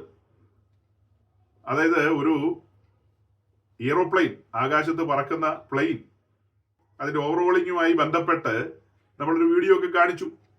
അതിന്റെ പിന്നിൽ പ്രവർത്തിക്കുന്ന എഞ്ചിനീയർമാര് അവരവരുടെ പ്രവൃത്തി പൂർത്തീകരിച്ചിട്ട് ഒടുക്കം അതിന്റെ ആ പ്രവൃത്തിയൊക്കെ ചെയ്തുകൊണ്ടിരുന്ന ഹാങ്ങറിൽ നിന്ന് അത് പുറത്തേക്ക് കൊണ്ടുവരുന്നതും പിന്നീട് അത് പറക്കുന്ന രംഗങ്ങളും ഒക്കെ നമ്മൾ കാണിച്ചിട്ടുണ്ട്. ആ വീഡിയോ ഒക്കെ നമ്മുടെ പഴയ മെസ്സേജിൽ അതൊക്കെ ഉണ്ട്. എത്ര ഉത്തരവാദിത്വത്തോടു കൂടിയാണ് ആ എഞ്ചിനീയർമാര് രാപ്പകലെന്നോണം ആ അധ്വാനത്തിൽ ഏർപ്പെട്ടത്. നോക്കണം, അനേകരുടെ ജീവനുമായി ബന്ധപ്പെട്ട കാര്യമാണ്. 100-300 പേര് കയറുന്ന ഒരു പ്ലെയിനാണത് നമ്മൾ കാണിച്ച വീഡിയോയില്. അപ്പൊ അത് ആകാശത്ത് പറക്കണമെങ്കിൽ കുറ്റമറ്റ നിലയിൽ അതിന്റെ വർക്ക് തീർക്കണം. കുറ്റമറ്റ നിലയിൽ ആ വർക്ക് അതിന്റെ മാനുവൽ അനുസരിച്ചല്ല ചെയ്തത്, കൃത്യതയോടുകൂടിയല്ല. അതിൽ ഏതെല്ലാം മെറ്റീരിയൽസ് ആണോ വേണ്ടത് അതിന് വിരുദ്ധമായ കാര്യങ്ങളൊക്കെ ചെയ്തിട്ടുണ്ടെങ്കിൽ ഈ സാധനം പറക്കില്ല. പറക്കാതെ വന്നു കഴിഞ്ഞാൽ ഇവർ അധ്വാനിച്ചതല്ലേ, അതിന്റെ ഒടുക്ക് എന്തായിരിക്കും അവരുടെ ഹൃദയ നിലവാരം? സങ്കടം വരില്ലേ? അതുപോലെ ഒരു ഞാണിന്മേൽ കളിക്ക് സാവകാശമില്ല. രക്ഷിക്കപ്പെട്ട് സ്നാനപ്പെട്ട് രംഗത്തേക്ക് വരുന്ന ഓരോ വിശുദ്ധന്മാരും സ്വർഗത്തിലെ ദൈവത്തിന് വിലപ്പെട്ടതാണ്. യേശുക്രിസ്തു സ്വന്തം രക്തത്താൽ സമ്പാദിച്ചിരിക്കുന്ന ആട്ടിൻകൂട്ടം എന്നൊക്കെയാണ് എഴുതി വെച്ചിരിക്കുന്നത്. താൻ സ്വന്തം രക്തം കൊണ്ട് വില കൊടുത്തു വാങ്ങിയ ആട്ടിൻകൂട്ടം. അവരെയാണ് ഓരോ ശുശ്രൂഷകന്മാരെ ഏൽപ്പിക്കുന്നത്. അത് മെഗാ ചർച്ച് കളിക്കാനുള്ളതല്ല. നാട്ടുകാരുടെ മുഴുവൻ മുമ്പില് ഞാൻ വലിയ സഭയുടെ പാസ്റ്ററാണ്, 10,000 പേരുണ്ട് എന്റെ കൂട്ടത്തിൽ എന്നൊക്കെ പറഞ്ഞ് കോളർ പിടിച്ചിടാനുള്ളതല്ല. അവരെ യോഗ്യരാക്കണം. ഇതൊക്കെ പറയുമ്പോൾ എൻ്റെ ഉള്ളിൽ ഈ മെഗാ ചർച്ചുകളിലെ അനേക വിശ്വാസികളെയും അവരുടെ കഴിഞ്ഞകാല ജീവിതവും പല സംഭവങ്ങൾ എൻ്റെ മുമ്പിൽ ഇങ്ങനെ മിന്നി മറിഞ്ഞങ്ങ് പോവുക. 1, 2, 3 ഒന്നുമല്ല. അതൊന്നും എനിക്ക് പബ്ലിക്കിൽ പറയാൻ പറ്റാത്ത കാര്യങ്ങളാണ് പലതും. പറയാവുന്നതുമുണ്ട്. അപ്പൊ ഞാൻ അതിലേക്കൊന്നും അധികം കടന്നു പോകുന്നില്ല. എന്തായാലും ഞാൻ ഇങ്ങനെ ചുരുക്കി പറയാം നിങ്ങളോട്. ഈ പറയപ്പെട്ട കൂട്ടത്തിൽ നിന്നൊക്കെ എത്രയോ വ്യക്തികളെ പുറത്തു കൊണ്ടുവന്നിട്ടുള്ള ആളാ ഞാൻ എന്നറിയാവോ? പല കുടുംബങ്ങളെയും പുറത്തു കൊണ്ടുവന്നിട്ടുണ്ട്. നമ്മുടെ കൂടെ ഇരുന്ന് കഴിഞ്ഞ നാളുകളിൽ ഒരുമിച്ച് വചനം കേട്ടുകൊണ്ടിരുന്ന ഒരു സഹോദരിയും കുടുംബവും. ആ സഹോദരി ഒന്നും വന്നിട്ടില്ല. ഈ പറഞ്ഞ കൊടയ്ക്ക് കീഴിലിരുന്ന ആളാണ്. ഞാൻ ആദ്യമായിട്ട് ഈ പട്ടണത്തിൽ അവരുടെ വീട്ടിൽ കടന്നു എന്ന് ശരിയായ ഉപദേശം ഇങ്ങനെയാണ്, ഇതാണ് ദൈവരാജ്യത്തിന്റെ പ്രിൻസിപ്പിൾ എന്നൊക്കെ പറഞ്ഞപ്പോ അവരുമായി ബന്ധപ്പെട്ട അവിടെ കൂടുന്ന കുറെ പേര് അവിടെ ഒരുമിച്ച് കൂടിയായിരുന്നു. അവർക്ക് ആർക്കും അന്നത് ഉൾക്കൊള്ളാൻ കഴിഞ്ഞില്ല. ഞാൻ വളരെ കൃത്യതയോടുകൂടി പറഞ്ഞു, അതൊരു തെറ്റായ വഴിയാണ്. നിങ്ങൾ ശരിയായ വഴി കണ്ടെത്തണമെങ്കിൽ വിശുദ്ധ തിരുവെഴുത്ത് തുറക്കണം, ബൈബിൾ തുറക്കണം, പ്രാർത്ഥനയോടെ അതിലേക്ക് ശ്രദ്ധിക്കണം. പരിശുദ്ധാത്മാവ് നിങ്ങളെ നേർവഴിക്ക് നടത്തും, നിങ്ങളെ പഴയ പാതയിലേക്ക് കൊണ്ടുവരും. യഥാർത്ഥ ദൈവരാജ്യത്തിന്റെ ടീച്ചിങ് നിങ്ങൾക്ക് മനസ്സിലാവും എന്നൊക്കെ പറഞ്ഞു. ആ പറഞ്ഞ സമയത്ത് അവർക്ക് അത്രയും മനസ്സിലായില്ലെങ്കിലും ആ പറഞ്ഞതെല്ലാം അവരുടെ ഉള്ളിൽ കിടന്നു. അതങ്ങനെ കിടന്ന് അതിനകത്ത് കിടന്ന് പണിയാൻ ആരംഭിച്ചു. ചില നാളുകൾക്ക് ശേഷം അവരെന്നെ ബന്ധപ്പെട്ടു. ആ കാര്യങ്ങളൊക്കെ ഇപ്പോഴാണ് മനസ്സിലായി വരുന്നതെന്ന്. ദൈവത്തിന്റെ പരിശുദ്ധാത്മാവ് ഇടപെട്ടുകൊണ്ടിരുന്നു. ഞാൻ പറയാനുള്ളത് പറഞ്ഞിട്ട് പോന്നു. അതുപോലെ തന്നെയാണ് സഹോദരങ്ങളെ, ഇവിടെ നമ്മൾ ഈ മെസ്സേജ് ഒക്കെ ഇങ്ങനെ പറഞ്ഞുകൊണ്ടിരിക്കുന്നു, റെക്കോർഡ് ചെയ്യപ്പെടുന്നു. പിന്നത്തേതിൽ നമ്മൾ യൂട്യൂബിലൊക്കെ അപ്ലോഡ് ചെയ്യും. അത് എത്ര കാലം കഴിഞ്ഞ് എന്റെ കാലശേഷമൊക്കെ ആയിരിക്കും ചിലപ്പോൾ വല്ലവരും ഒക്കെ കേൾക്കുന്നത്. ആ സമയത്തും മനുഷ്യർക്ക് രൂപാന്തരം ഉണ്ടാകാം. ഞാൻ പറഞ്ഞു വന്ന എന്താ, ഇങ്ങനെയുള്ള കൂട്ടങ്ങളിൽ നിന്ന് പുറത്തു വന്ന ആളുകളുമായിട്ട് ചേർന്നിരുന്ന് നിങ്ങൾ ഇപ്പോ കൂട്ടായ്മ ആചരിക്കുന്നുണ്ട്. ഞാൻ അവരുടെ പേര് പറയുന്നില്ലെന്നേ ഉള്ളൂ. ആ കൂട്ടത്തിൽ നിന്ന് പുറത്തിറങ്ങി വന്നതിന് ശേഷം അവരുടെ ജീവിതത്തിൽ വലിയ കഷ്ടനഷ്ടങ്ങൾ ഉണ്ടായിട്ടുണ്ട്, വലിയ കഷ്ടങ്ങളിലൂടെ കടന്നു പോയിട്ടുണ്ട്. ആ കൂട്ടത്തിലായിരുന്നെങ്കിൽ അതൊരു ശാപമാണെന്ന് വിചാരിച്ച് ഭ്രാന്ത് പിടിച്ചു പോയേനെ. അതേസമയം നമ്മൾ നിരന്തരമായി ദൈവത്തിന്റെ വചനത്തിന് മുമ്പാകെ ഇരുന്ന് വചനത്തിന്റെ ആഴങ്ങൾ ഗ്രഹിച്ച് ദൈവത്തിന് നമ്മോടുള്ള പദ്ധതികളും അതിന്റെ ചുരുളൊക്കെ നിവർത്തിക്കൊണ്ടുവന്നപ്പോ അവർക്ക് മനസ്സിലായ ഒരു കാര്യമുണ്ട്. നമ്മെ പാപത്തിന്റെ പടുകുഴിയിൽ നിന്ന് ഉദ്ധരിച്ച് ഇത്രത്തോളം കൊണ്ടുവന്ന ദൈവത്തിന്റെ സ്നേഹം അത് പെട്ടെന്ന് ഉതിർന്നു പോകുന്നതല്ല. അപ്പോ നമ്മെ തന്റെ പുത്രന്റെ സ്വരൂപത്തോട് അനുരൂപരാക്കണം. അതിന് വിവിധങ്ങളായ അനുഭവങ്ങളിലൂടെ നടത്തുമെന്നൊക്കെയുള്ള നിരന്തരമായ പഠനങ്ങൾ. നിങ്ങൾ ആ പഴയ മെസ്സേജുകളൊക്കെ ഒന്ന് തിരിഞ്ഞു നോക്കിക്കോ. അതിലൊക്കെ വളരെ ആഴത്തിൽ നമ്മൾ സംസാരിച്ചു വെച്ചിട്ടുണ്ട്, വളരെ ആഴത്തിൽ. അപ്പൊ ആ പ്രിയപ്പെട്ടവർ പിന്നത്തേതിൽ എന്നോട് പറഞ്ഞൊരു കാര്യമുണ്ട്, ഈ വചനങ്ങളൊക്കെ ഞങ്ങളുടെ ഉള്ളിൽ ഉണ്ടായിരുന്നില്ലെങ്കിൽ ഒരു പക്ഷെ തകർന്നു പോകാമായിരുന്നു. ഈ മെഗാ ചർച്ചുകളിൽ നിന്ന് എന്തുമാത്രം ആളുകളെ പിന്മാറിപ്പോകുന്നെന്ന് നിങ്ങൾ വല്ലവരും അറിയുന്നുണ്ടോ സഹോദരങ്ങളെ? ഇവര് പറയുന്ന എണ്ണമൊക്കെ കേട്ട് എല്ലാവരും ഇങ്ങനെ ഭയങ്കര എന്ന് പറഞ്ഞിരിക്കുക. 10 വരുമ്പോ 8 തിരിച്ചു പോകുന്നുണ്ടെന്നേ. എത്രയോ പിന്മാറിപ്പോകുന്നേ. അങ്ങനെ പിന്മാറിപ്പോകുന്ന ആളുകളെ പിന്നീട് നമുക്ക് സുവിശേഷം പറഞ്ഞ് ട്രാക്കി കൊണ്ടുവരാൻ പറ്റത്തില്ല. അപ്പത്തേക്കും അവരുടെ ഉള്ളിൽ ഒരു പകയും കോപവും ദേഷ്യവും ഒക്കെ വരും. നമ്മൾ പറയും അതൊന്നും അല്ലായിരുന്നു കേട്ടോ ശരിയായ സുവിശേഷം, ഞങ്ങൾ നന്നായിട്ട് സുവിശേഷം പറയാം, ക്രൂശിക്കപ്പെട്ടവനായ ക്രിസ്തുവിനെ നിങ്ങളുടെ കണ്ണിന്റെ മുമ്പിലൊക്കെ കൊണ്ടുവരാന്ന് പറയുമ്പോൾ വേറെ പണിയില്ലേ, വിട്ടു പൊക്കോളാൻ പറയും അവര് പറയും കാച്ചവെള്ളത്തിൽ വീണ പൂച്ച പച്ചവെള്ളം കണ്ടാലും പയതു പോകുന്നൊക്കെ പറയും. കാരണം ആളുകളെല്ലാം ചിന്തിക്കുന്നത് ഇതെല്ലാം പണത്തിന് വേണ്ടിയിട്ടുള്ള ഒരു ഗിമിക്കുകളാണ്. ഇവരെല്ലാം പണത്തിന് വേണ്ടി ഒരു ഗിമിക്കുകളാണ്. ഇവരൊന്നും ഈ പറയുന്ന പോലെയൊന്നും അല്ലെന്നേ. ഇവരുടെ പ്രസംഗം ഒന്ന്, ഇവരുടെ ജീവിതം വേറെ, ഇവരുടെ പ്രവൃത്തി വേറെ. ഇങ്ങനെയാണ് ജനം ചിന്തിക്കുന്നത്. അവരെ കുറ്റം പറയാൻ പറ്റുമോ? അവരുടെ ജീവിതാനുഭവങ്ങളാ. ഞാൻ മുന്നമേ പറഞ്ഞിട്ടുള്ള ഒരു കാര്യം ഇടയ്ക്ക് ഓർക്കുക. അതായത് ഈ അടുത്ത സമയത്ത് ഒരു സഹോദരി എന്നോട് സംസാരിച്ചു. ആ സഹോദരി 6 വർഷം ബാംഗ്ലൂരില് ഈ പറഞ്ഞ മെഗാ ചർച്ചിൽ ഉണ്ടായിരുന്നു. പിന്നീട് 4 വർഷം കേരളത്തില് മെഗാ ചർച്ചിന്റെ ആശീർവാദത്തിൽ റൺ ചെയ്യുന്ന കൊട്ടാരക്കര അപ്പോസ്തലന്റെ കീഴിൽ അവിടെ ഉണ്ടായിരുന്നു. ഒടുക്കം അവര് സങ്കടപൂർവ്വം എന്നോട് പറയുകയാണ്, ഇവിടുത്തെ ആശീർവാദങ്ങളും ശാപം മുറിക്കലും ഒക്കെ കണ്ടും കേട്ടും വന്ന തന്റെ മകള് ഒരു ഹൈന്ദവ യുവാവുമായിട്ട് വിവാഹ നിശ്ചയത്തിലേക്ക് കടന്നിരിക്കുന്നു. അവര് വിവാഹം കഴിക്കാൻ തീരുമാനിച്ചു കഴിഞ്ഞു. ആ മകള് പറയുന്നത് ഇതെല്ലാം തട്ടിപ്പാണ്. ഇവര് നമ്മെ കുറിച്ച് പറഞ്ഞ കാര്യങ്ങളൊന്നും ഇതുവരെ നടന്നിട്ടുണ്ടോ, വാക്തത്വം എന്നൊക്കെ പറഞ്ഞ് പറ്റിക്കുകയല്ലായിരുന്നു എന്നായി പെങ്കൊച്ചു ചോദിക്കുന്നത്. അവളെ തിരുത്താനായിട്ട് എളുപ്പമല്ല ഇനി. കാരണം ക്രൂശിന്റെ വചനം അവള് കേട്ടിട്ടില്ല. അവളുടെ അമ്മ എന്നോട് പറഞ്ഞതാണ്, ഈ മെസ്സേജുകളിൽ നിന്നാണ് ഞാൻ ക്രൂശിക്കപ്പെട്ടവനായി ക്രിസ്തുവിനെ ക്രൂശിനെ അടുത്ത് നിന്ന് കണ്ടതെന്ന്.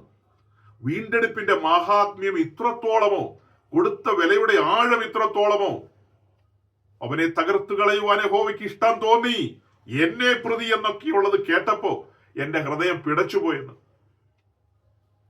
പക്ഷെ ആ മകൾ അങ്ങനെ കേട്ടില്ല. നേരത്തെ കേട്ടില്ല, നമ്മൾ പറഞ്ഞതും കേട്ടില്ല. ഈ പറയപ്പെട്ട സംഘങ്ങളിലൊക്കെയുള്ള ആളുകളുടെ അവസ്ഥയാണ് ഞാൻ ഈ പറയുന്നത്. ഈ പറയപ്പെട്ട കൂട്ടങ്ങളിലൊക്കെ ഞാൻ എന്തുകൊണ്ടാണ് ഇങ്ങനെയുള്ള കാര്യങ്ങളൊക്കെ പറയുന്നതെന്ന് ഞാൻ മുന്നമേ പറഞ്ഞല്ലോ. മറ്റൊരു സൂചനയും കൂടെ നിങ്ങളുടെ മുമ്പാകെ വെക്കാം. എനിക്ക് കുറെ കാര്യങ്ങളിലേക്ക് വരേണ്ടതുണ്ട്, ഒരു മെസ്സേജ് തന്നെ പറയേണ്ടതുണ്ട്.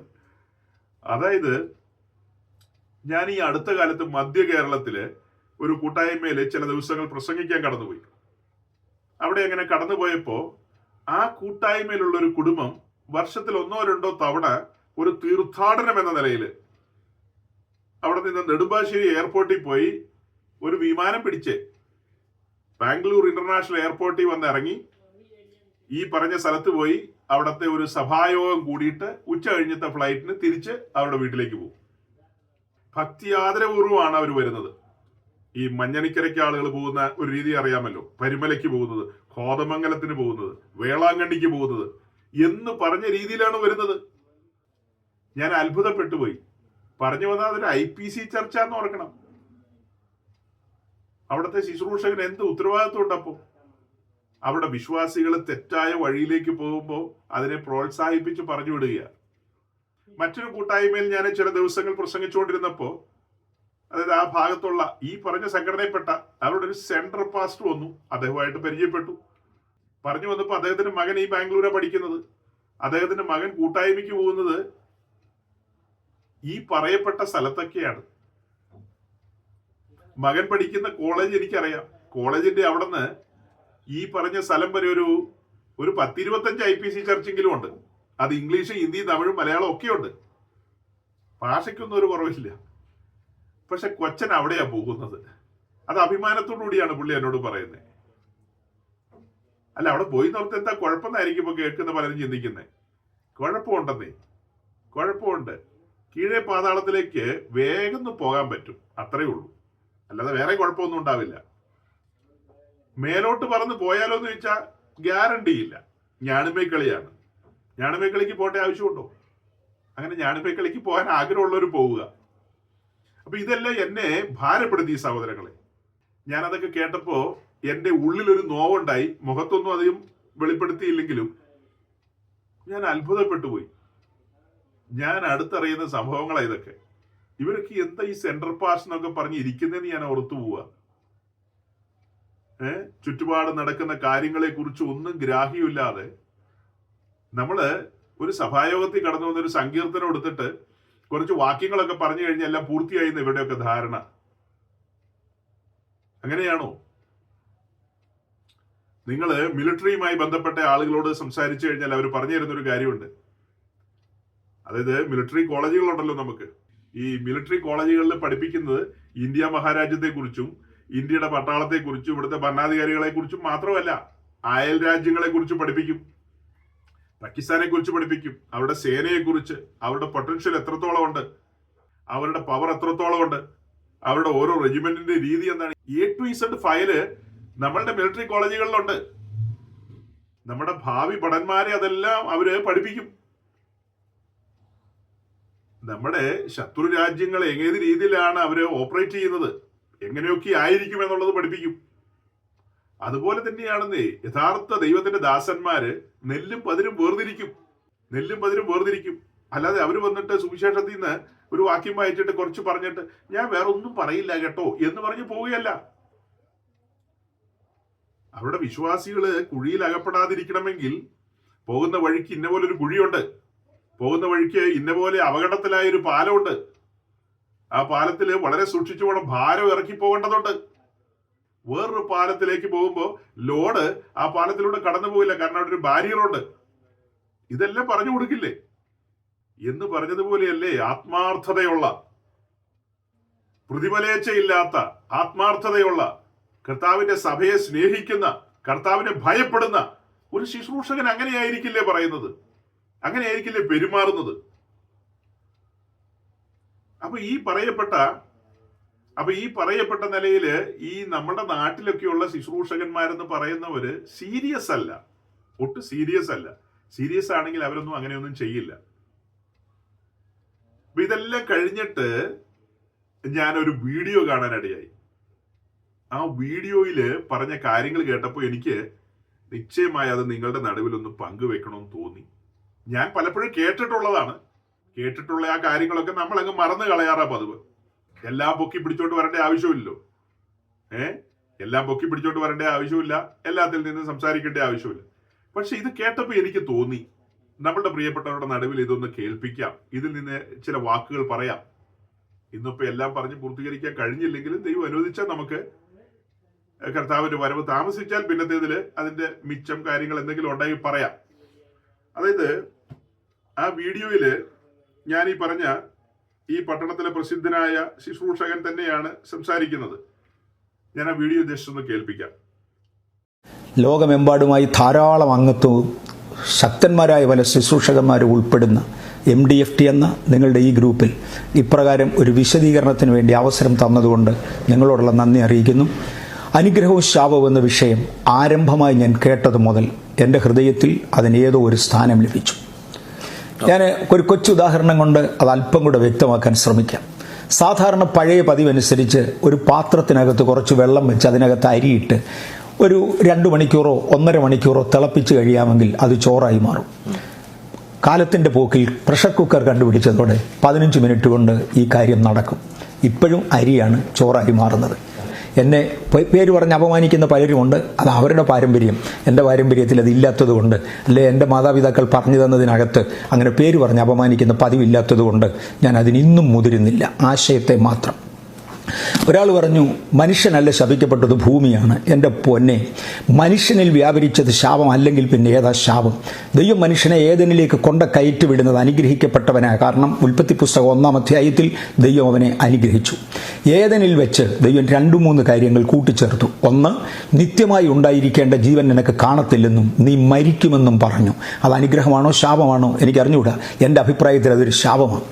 മുഖത്തെ വിയർപ്പോടുകൂടെ അപ്പം ഭക്ഷിക്കുമെന്ന് പറഞ്ഞത് ശാപമാണോ അനുഗ്രഹമാണോ? അതിനു മുന്നമേ വാഴുക എന്ന പദത്തിൽ രാജതുല്യമായി ജീവിക്കുക, ബുദ്ധിമുട്ടുകളില്ലാതെ ജീവിക്കുക എന്ന ആശയത്തിലാണ് മനുഷ്യനെ ആക്കിയത്. അത് അനുഗ്രഹമായിരുന്നു എന്ന് 1-ാം അധ്യായം പറയുന്നു. ഇപ്പോൾ 2-ാം അധ്യായത്തിൽ അത് മാറ്റി മുഖത്തെ വിയർപ്പോടുകൂടെ അപ്പം ഭക്ഷിക്കുമെന്ന് പറഞ്ഞു. ആ ശാപം മനുഷ്യനുണ്ടായി. അങ്ങനെ ഏദൻ തോട്ടത്തിൽ വെച്ച് മനുഷ്യൻ്റെ മേൽ ശാപമുണ്ടായി.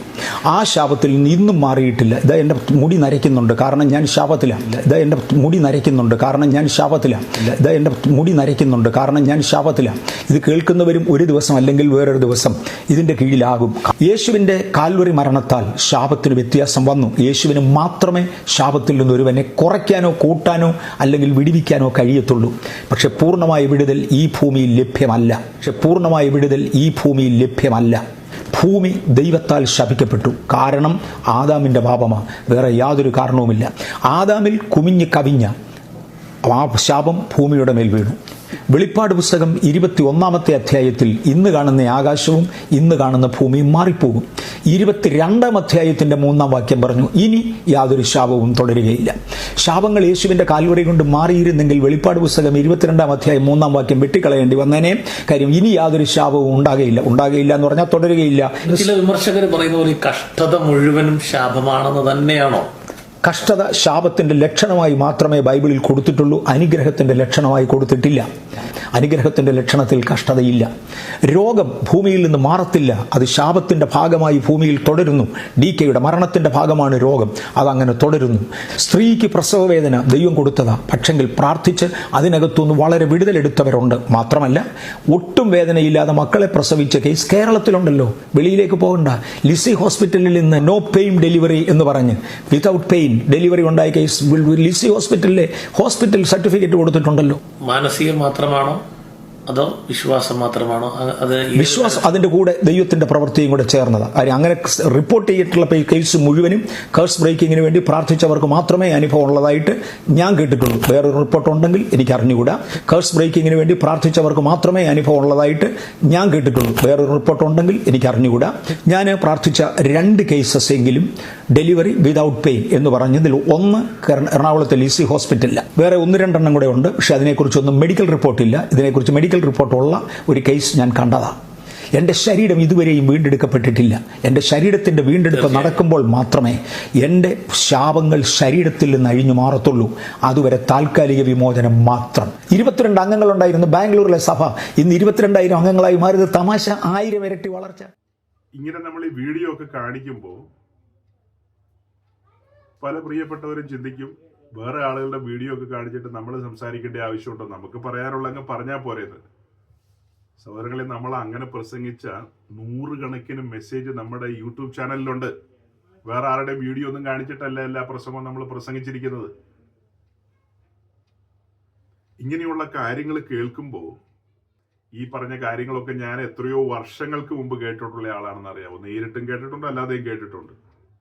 പക്ഷെ ഇപ്പൊ നമ്മൾ നമ്മുടെ ഈ പ്ലാറ്റ്ഫോമിലൂടെ നമ്മളാൽ കഴിയുന്ന രീതിയിൽ ഈ പറഞ്ഞതിലെ ചില മണ്ടത്തരങ്ങൾ നമ്മളൊന്ന് തിരുത്താനായിട്ടാണ് പരിശ്രമിക്കുന്നത്. ഈ കേട്ട വീഡിയോയുടെ ഏറ്റവും ഒടുവിൽ അദ്ദേഹം പറയുന്നുണ്ടല്ലോ, 22 പേരിൽ നിന്ന് 22,000 പേരായിട്ട് അദ്ദേഹത്തിന്റെ ഫെലോഷിപ്പ് വർദ്ധിച്ചെന്ന്. അതൊക്കെ തന്നെ വ്യാജമാണെന്ന് ഞാൻ കഴിഞ്ഞ ആഴ്ചത്തെ മെസ്സേജ് നിങ്ങളോട് സൂചിപ്പിച്ചു. അദ്ദേഹത്തിന്റെ കൂട്ടായ്മയിൽ ഏറിയാൽ ഒരു 3000, 3500, 4000 താഴെ ആള് കാണും. ഏറിയാൽ ഈ പറയപ്പെടുന്ന ആളുകളും അദ്ദേഹത്തിന്റെ സ്വന്തമല്ല. കേരളത്തിൽ നിന്നും മറ്റു പലയിടങ്ങളിൽ നിന്നും ഒക്കെ ഇവിടെ ജോലിക്കും പഠനത്തിനും ഒക്കെ വന്ന ആളുകളാണ് അതിൽ വലിയ ബന്ധു. അദ്ദേഹത്തിന്റെ അവിടുത്തെ മെമ്പർഷിപ്പ് എന്നുള്ള നിലയിൽ 1000 പേര് താഴെ കൂട്ടിയാൽ മതി. അതേസമയം അദ്ദേഹത്തിന്റെ മകന്റെ ചർച്ചില് ഒരു 15,000-ലധികം ആളുകൾ ഉണ്ടെന്ന് ഞാൻ പറഞ്ഞായിരുന്നു. അത് രണ്ടും കൂടെ കൂട്ടിയാൽ 10-20,000 പേർക്ക് അടുത്തുനിന്ന് വേണമെങ്കിൽ കൂട്ടാൻ പറ്റും. അതങ്ങനെ കൂട്ടാൻ പറ്റില്ല. കാരണം ഇദ്ദേഹത്തിന്റെ ഏതൊരു അസംബ്ലീസ് ഓഫ് ഗോഡ് ചർച്ചും മകന്റെ ഒരു ഇൻഡിപെൻഡന്റ് ചർച്ചുമാണ്. ഇവർ രണ്ടുപേരും ഉപദേശ വിഷയത്തിൽ രാത്രി പകലും തമ്മിലുള്ള അന്തരമുണ്ട്. പിന്നെ എങ്ങനെയാണ് ഇത് രണ്ടും കൂടെ ചേർത്ത് 22,000, 32,000 എന്നൊക്കെ പറയുന്നത്? രണ്ടും ഒരേ ഉപദേശത്തിൽ ഒരേ രീതിയിൽ മുന്നോട്ട് പോവുകയാണെങ്കിലല്ലേ അങ്ങനെ പറയാൻ പറ്റുകയുള്ളൂ. ഇദ്ദേഹം 22 പേരിൽ ആരംഭിച്ചത് സെൻട്രൽ ഡിസ്ട്രിക്ട് അസംബ്ലീസ് ഓഫ് ഗോഡിന്റെ ഒരു കൂട്ടായ്മ, അതിലെ ഒരു ശുശ്രൂഷകനായിട്ടാണ്. ഇപ്പോഴും ഇദ്ദേഹത്തിന്റെ അഡ്രസ്സിൽ ഏജിയുടെ എംബ്ലം ഉണ്ട്. അതേസമയം മകന്റെ കൂട്ടായ്മയിൽ അങ്ങനെ ഏജിയുടെ എംബ്ലം ഒന്നുമില്ല. ഏജിയുമായി ബന്ധപ്പെട്ട ആരെങ്കിലും അവിടെ ചെന്ന് അവർ ഓടിക്കും. കാരണം അവര് സർവത്ര സ്വതന്ത്രരാണ്, അത്രമേൽ സ്വതന്ത്രരാണ്, അത്രമേൽ ലിബറലാണ്. അത് പക്ക ന്യൂ ജനറേഷൻ ചർച്ചാണ്. ഇങ്ങനെ ടാറ്റു പിടിക്കാനൊന്നും സമ്മതിക്കുന്ന ആളല്ല. പക്ഷെ ഇങ്ങനെ മകൻ ടാറ്റു പിടിക്കാൻ സമ്മതിക്കും. വീഞ്ഞു കുടിക്കാൻ ഇങ്ങനെ സമ്മതിക്കുമെന്ന് എനിക്ക് തോന്നുന്നില്ല. പക്ഷെ മകനോട് ചോദിച്ചു കഴിഞ്ഞാൽ മകൻ പറയും അതിന് ഒരു കുഴപ്പമില്ല എന്ന് പറയും. അങ്ങനെ അനവധി കാര്യങ്ങളുണ്ട്. ഇങ്ങനെ തലേ തുണിയിടണമെന്ന് പറയുന്നയാളാ. മകൻ തലേ തുണിയിടാനൊന്നും സമ്മതിക്കുമെന്ന് തോന്നുന്നില്ല. ഇങ്ങനെ ഓർണമെന്റ്സ് ധരിക്കുന്നതിനെ പ്രോത്സാഹിപ്പിക്കുന്ന ആളല്ല. പക്ഷെ മകൻ അത് ധരിക്കാതെ എന്ന് കഴിഞ്ഞാൽ അവന് ഇഷ്ടപ്പെടില്ല. എന്താ നിങ്ങൾ ഇങ്ങനെ വന്നിരിക്കുന്നതെന്ന് ചോദിക്കും. എന്താ നിങ്ങൾ ഇങ്ങനെ വന്നത്? നിങ്ങൾ ചുമ്മാ പാരമ്പര്യ പെന്തിക്കോസ് ആണെന്ന് വേണേ അവൻ ചോദിച്ചു കളയും. ആ സൈസ് മുതലാണ് മകൻ എന്ന് പറയുന്നത്. അപ്പൊ ഇത് രണ്ടും തമ്മിലൊരു ബന്ധമില്ല. പിന്നെ ഇത് രണ്ടും കൂടെ ചേർത്ത് 22,000, 42,000 എന്നൊക്കെ പറയുന്നതിന് അർത്ഥമുണ്ടോ? ഓക്കെ, നമ്മളതിന്റെ ആ അംഗസംഖ്യയുടെ കാര്യത്തിലൊന്നും കയറി പിടിക്കാൻ പോയതല്ല. ഈ പറയുന്നത് ദൈവസന്നിധിയിലാകുമ്പോൾ ഒരു ചെറിയ വാക്കിന് പോലും ഗൗരവമുണ്ടെന്നുള്ളത് ഒന്ന് സൂചിപ്പിക്കാൻ വേണ്ടി പറഞ്ഞതാണ്. ഇതിനെക്കുറിച്ചൊക്കെ അറിയാവുന്ന ആളുകൾ ഈ പട്ടണത്തിലുണ്ട്. അവരുടെ കൂട്ടായ്മയിൽ വർഷങ്ങളോളം ഇരുന്ന ആളുകളുണ്ട്. അതിൽ നിന്നൊക്കെ പുറത്തു വന്നവരും ഈ പട്ടണത്തിൽ ഇപ്പോഴും ജീവിച്ചിരിപ്പുണ്ട്. അവരോടൊക്കെ സംസാരിക്കുമ്പോൾ അറിയാൻ കഴിയും. കഴിഞ്ഞ ദിവസം ഞാൻ പറഞ്ഞില്ലേ, ഈ ഇദ്ദേഹത്തിന്റെ മകന്റെ ചർച്ച് എന്ന് പറയുന്ന ആ ചർച്ചില് ഇത്രയും അംഗസംഖ്യ ഉണ്ടെന്ന് പറഞ്ഞല്ലോ. അതൊരു വാസ്തവമാണ്. ഒത്തിരി അംഗസംഖ്യയുണ്ട്. അവിടെ എല്ലാ സർവീസും ഫുള്ളാണ്. ആളുകൾ വെളിയിലും കൂടെയാണ് നിൽക്കുന്നത്. അത്രമേൽ ലിബറലാണെന്നേ. അതുകൊണ്ടാണ് ആളുകൾ അവിടെ വരുന്നത്. അനുദിനം ക്രൂശ് എടുക്കണമെന്നും നമ്മൾ നുഖത്തിൻ കീഴിലായിരിക്കണമെന്നും നമ്മളിവിടെ അന്യരും പരദേശികളുമാണ് എന്നൊക്കെ പ്രസംഗിച്ചു കഴിഞ്ഞാൽ, നോക്കൂ, നാം ക്രിസ്തുവിനെ നിന്ന വഹിച്ചുകൊണ്ട് പാളയത്തിന് വെളിയിൽ പോകേണ്ടവരാണെന്നൊക്കെ പ്രസംഗിച്ച ഈ 15,000 15 ക്ഷണനേരം കൊണ്ട് മാറിപ്പോവും. അങ്ങനെയുള്ള കാര്യങ്ങളല്ല അവിടെ പറയുന്നത്. പോസിറ്റീവ് തിങ്കിങ് ആണ് അവിടെ പറയുന്നത്. പോസിറ്റീവ് തിങ്കിങ്ങും ഇടയ്ക്ക് ഒടുക്കം ചിലപ്പോഴൊക്കെ പറയും യേശു വരും എന്നൊക്കെ പറയും. അത് ഇതിന്റെ ഭാഗമാണല്ലോ. അത് ഇതിന്റെ ഒരു ഭാഗമാണ്. അതല്ലാതെ കറതീർന്ന ഉപദേശമോ വചനധ്യാനമോ അങ്ങനെ ഒരു പരിപാടിയില്ല. ഇടയ്ക്കൊക്കെ ചില ആളുകൾ എനിക്ക് അവരുടെ ചില മെസ്സേജുകളൊക്കെ ഇങ്ങനെ അയച്ചു തരും. അതെല്ലാം ബോധമില്ലാത്ത വ്യാഖ്യാനങ്ങളാണ് പലതും. നമ്മളത് കഴിഞ്ഞ നാളുകളിൽ ഇവിടെ ചിന്തിച്ചിട്ടുള്ള ഒത്തിരി കാര്യങ്ങൾ, ആ കാര്യങ്ങളുടെ ഒന്നും പശ്ചാത്തലം അറിയാതെ, ഇപ്പോ മത്തായിയുടെ സുവിശേഷം 25-ാം അധ്യായത്തിലുള്ള 10 കന്യകമാരെ കുറിച്ച് പറയുമ്പോൾ അതിന്റെ ഒന്നും പശ്ചാത്തലം മനസ്സിലാക്കാതെയാണ് അവർ വ്യാഖ്യാനിക്കുന്നത്. 2 കൊരിന്ത്യർ ലേഖനം 8-ാം അധ്യായത്തിന്റെ 9-ാം വാക്യം, നമ്മുടെ കർത്താവ് യേശുക്രിസ്തു സമ്പന്നനായിരുന്നിട്ടും ദരിദ്രനായി തീർന്ന കൃപ നമ്മെ സമ്പന്നരാക്കാൻ എന്നുള്ളതൊക്കെ വ്യാഖ്യാനിക്കുന്ന കേൾക്കുമ്പോൾ അന്തം വിട്ടു പോവുകയാണ്. 15,000 പേരുടെ പാസ്റ്റർ ബോധമില്ലാതെയാണ് ഓരോ വാക്യങ്ങളും വ്യാഖ്യാനിക്കുന്നത്. അപ്പൊ ഈ 15,000 പേരെ കൊടുത്ത പരിശുദ്ധാത്മാവ് എന്തുകൊണ്ട് ശരിയായ വചനം വ്യാഖ്യാനിച്ചു കൊടുക്കുന്നില്ല? എന്റെ കയ്യിൽ 15,000 പേരൊന്നുമില്ല. പക്ഷേ മഹാകൃപയാൽ, നമ്മുടെ ഒരു കഴിവോ വിശുദ്ധിയോ മേന്മയോ ഒന്നുമല്ല, ദൈവത്തിന് കരുണ തോന്നിയിട്ട്, അത് എന്നോട് മാത്രമല്ല നിങ്ങളോടും കൂടെ കരുണ തോന്നിയിട്ടാ വചനത്തിന്റെ വാതിലുകൾ തുറന്നു തന്ന് ശരിയാവണ്ണം പ്രകാശിപ്പിച്ച് തന്നതുകൊണ്ട് കഴിഞ്ഞ നാളുകളിൽ നമ്മൾ ഒരുമിച്ച് ദൈവസന്നിധിയിൽ വചനം ധ്യാനിച്ചു. മെഗാ ചർച്ചൊന്നും അല്ലെന്നേ. നമ്മള് വെറും നാടൻ ചർച്ചുകാരാണ്. മെഗയൊന്നുമല്ല. ചുട്ട കോഴിയൊന്നും പറപ്പിക്കാറുമില്ല. പക്ഷെ നമുക്ക് പറക്കണമെന്നൊരാഗ്രഹമുണ്ട്. കാഹളം ധ്വനിക്കുമ്പോഴേ കാട്ടുപ്രാക്കൾ സംഘം പറന്നു പോകണമെന്ന് ആഗ്രഹമുള്ളവരാ. അപ്പൊ അദ്ദേഹം പറഞ്ഞു പോയതിലെ ഒരു സെന്റൻസ് ആണ് ഈ വീഡിയോ കാണിച്ചിട്ട് നിങ്ങളോട് സംസാരിക്കാനായിട്ട് എനിക്ക് പ്രേരണ വന്നത്. ഏതെന്ന് ചോദിച്ചാൽ, ആ വീഡിയോയിൽ സംസാരിക്കുന്ന മറ്റൊരു വ്യക്തിയുണ്ട്. അദ്ദേഹം ഇങ്ങനെ പറഞ്ഞു വന്നപ്പോ ചോദിക്കുന്നുണ്ടല്ലോ, ക്രിസ്തീയ ജീവിതത്തിൽ ഈ കഷ്ടങ്ങൾ എന്നൊക്കെ പറയുന്നത് അപ്പോ ശാപമാണെന്നാണോ പറഞ്ഞു വരുന്നതെന്ന് ചോദിക്കുന്നുണ്ട്. അതിന് നമ്മുടെ ബഹുമാനപ്പെട്ട ഈ സീനിയർ പാസ്റ്റർ പറയുന്നത് അത് തികച്ചും ശാപത്തിന്റെ ലക്ഷണമാണെന്നാണ്. അത് തികച്ചും ശാപത്തിന്റെ ലക്ഷണമാണെന്നാണ് അദ്ദേഹം പറയുന്നത്. അല്പമെങ്കിലും വചന നിശ്ചയമുള്ള ഒരു ദൈവവൈതലിന് ഒരിക്കലും അതിനോട് യോജിക്കാൻ കഴിയൂ. നമ്മുടെ രക്ഷയെക്കുറിച്ച് വിസ്തരിച്ച് നമ്മൾ ചിന്തിച്ചിട്ടുള്ളവരല്ലേ. പാപത്തിന്റെ പടുകുഴി കിടന്ന നമ്മെ സുവിശേഷം കോരിയെടുത്തു, നമ്മെ ഉറപ്പുള്ള പാറമേൽ കൊണ്ടുവന്നു. മറ്റൊരു ഭാഷയിൽ പറഞ്ഞാൽ, ദൈവത്തിന്റെ പരിശുദ്ധാത്മാവ് നമുക്ക് പാപബോധം തന്നു, നമ്മുടെ കണ്ണ് തുറന്നു, ക്രൂശിക്കപ്പെട്ടവനായ കണ്ണാലെ കണ്ടു, ക്രൂശിന്റെ ദർശനം പ്രാപിച്ചു. നാം പാപികളാണെന്ന് തിരിച്ചറിഞ്ഞുകൊണ്ട് ആ ബലിപീഠത്തിന്റെ മുമ്പിൽ നാം നമ്മെ തന്നെ സറണ്ടർ ചെയ്തവരാണ്. അന്ന് നമ്മുടെ രക്ഷ സംഭവിച്ചു. നമ്മുടെ വീണ്ടെടുപ്പിനോടുള്ള ബന്ധത്തിൽ അതിന്റെ പ്രക്രിയ ആരംഭിക്കുകയാണ്. അവിടെ ആത്മാവിന്റെ വീണ്ടെടുപ്പ് സാധിപ്പിക്കുകയാണ്.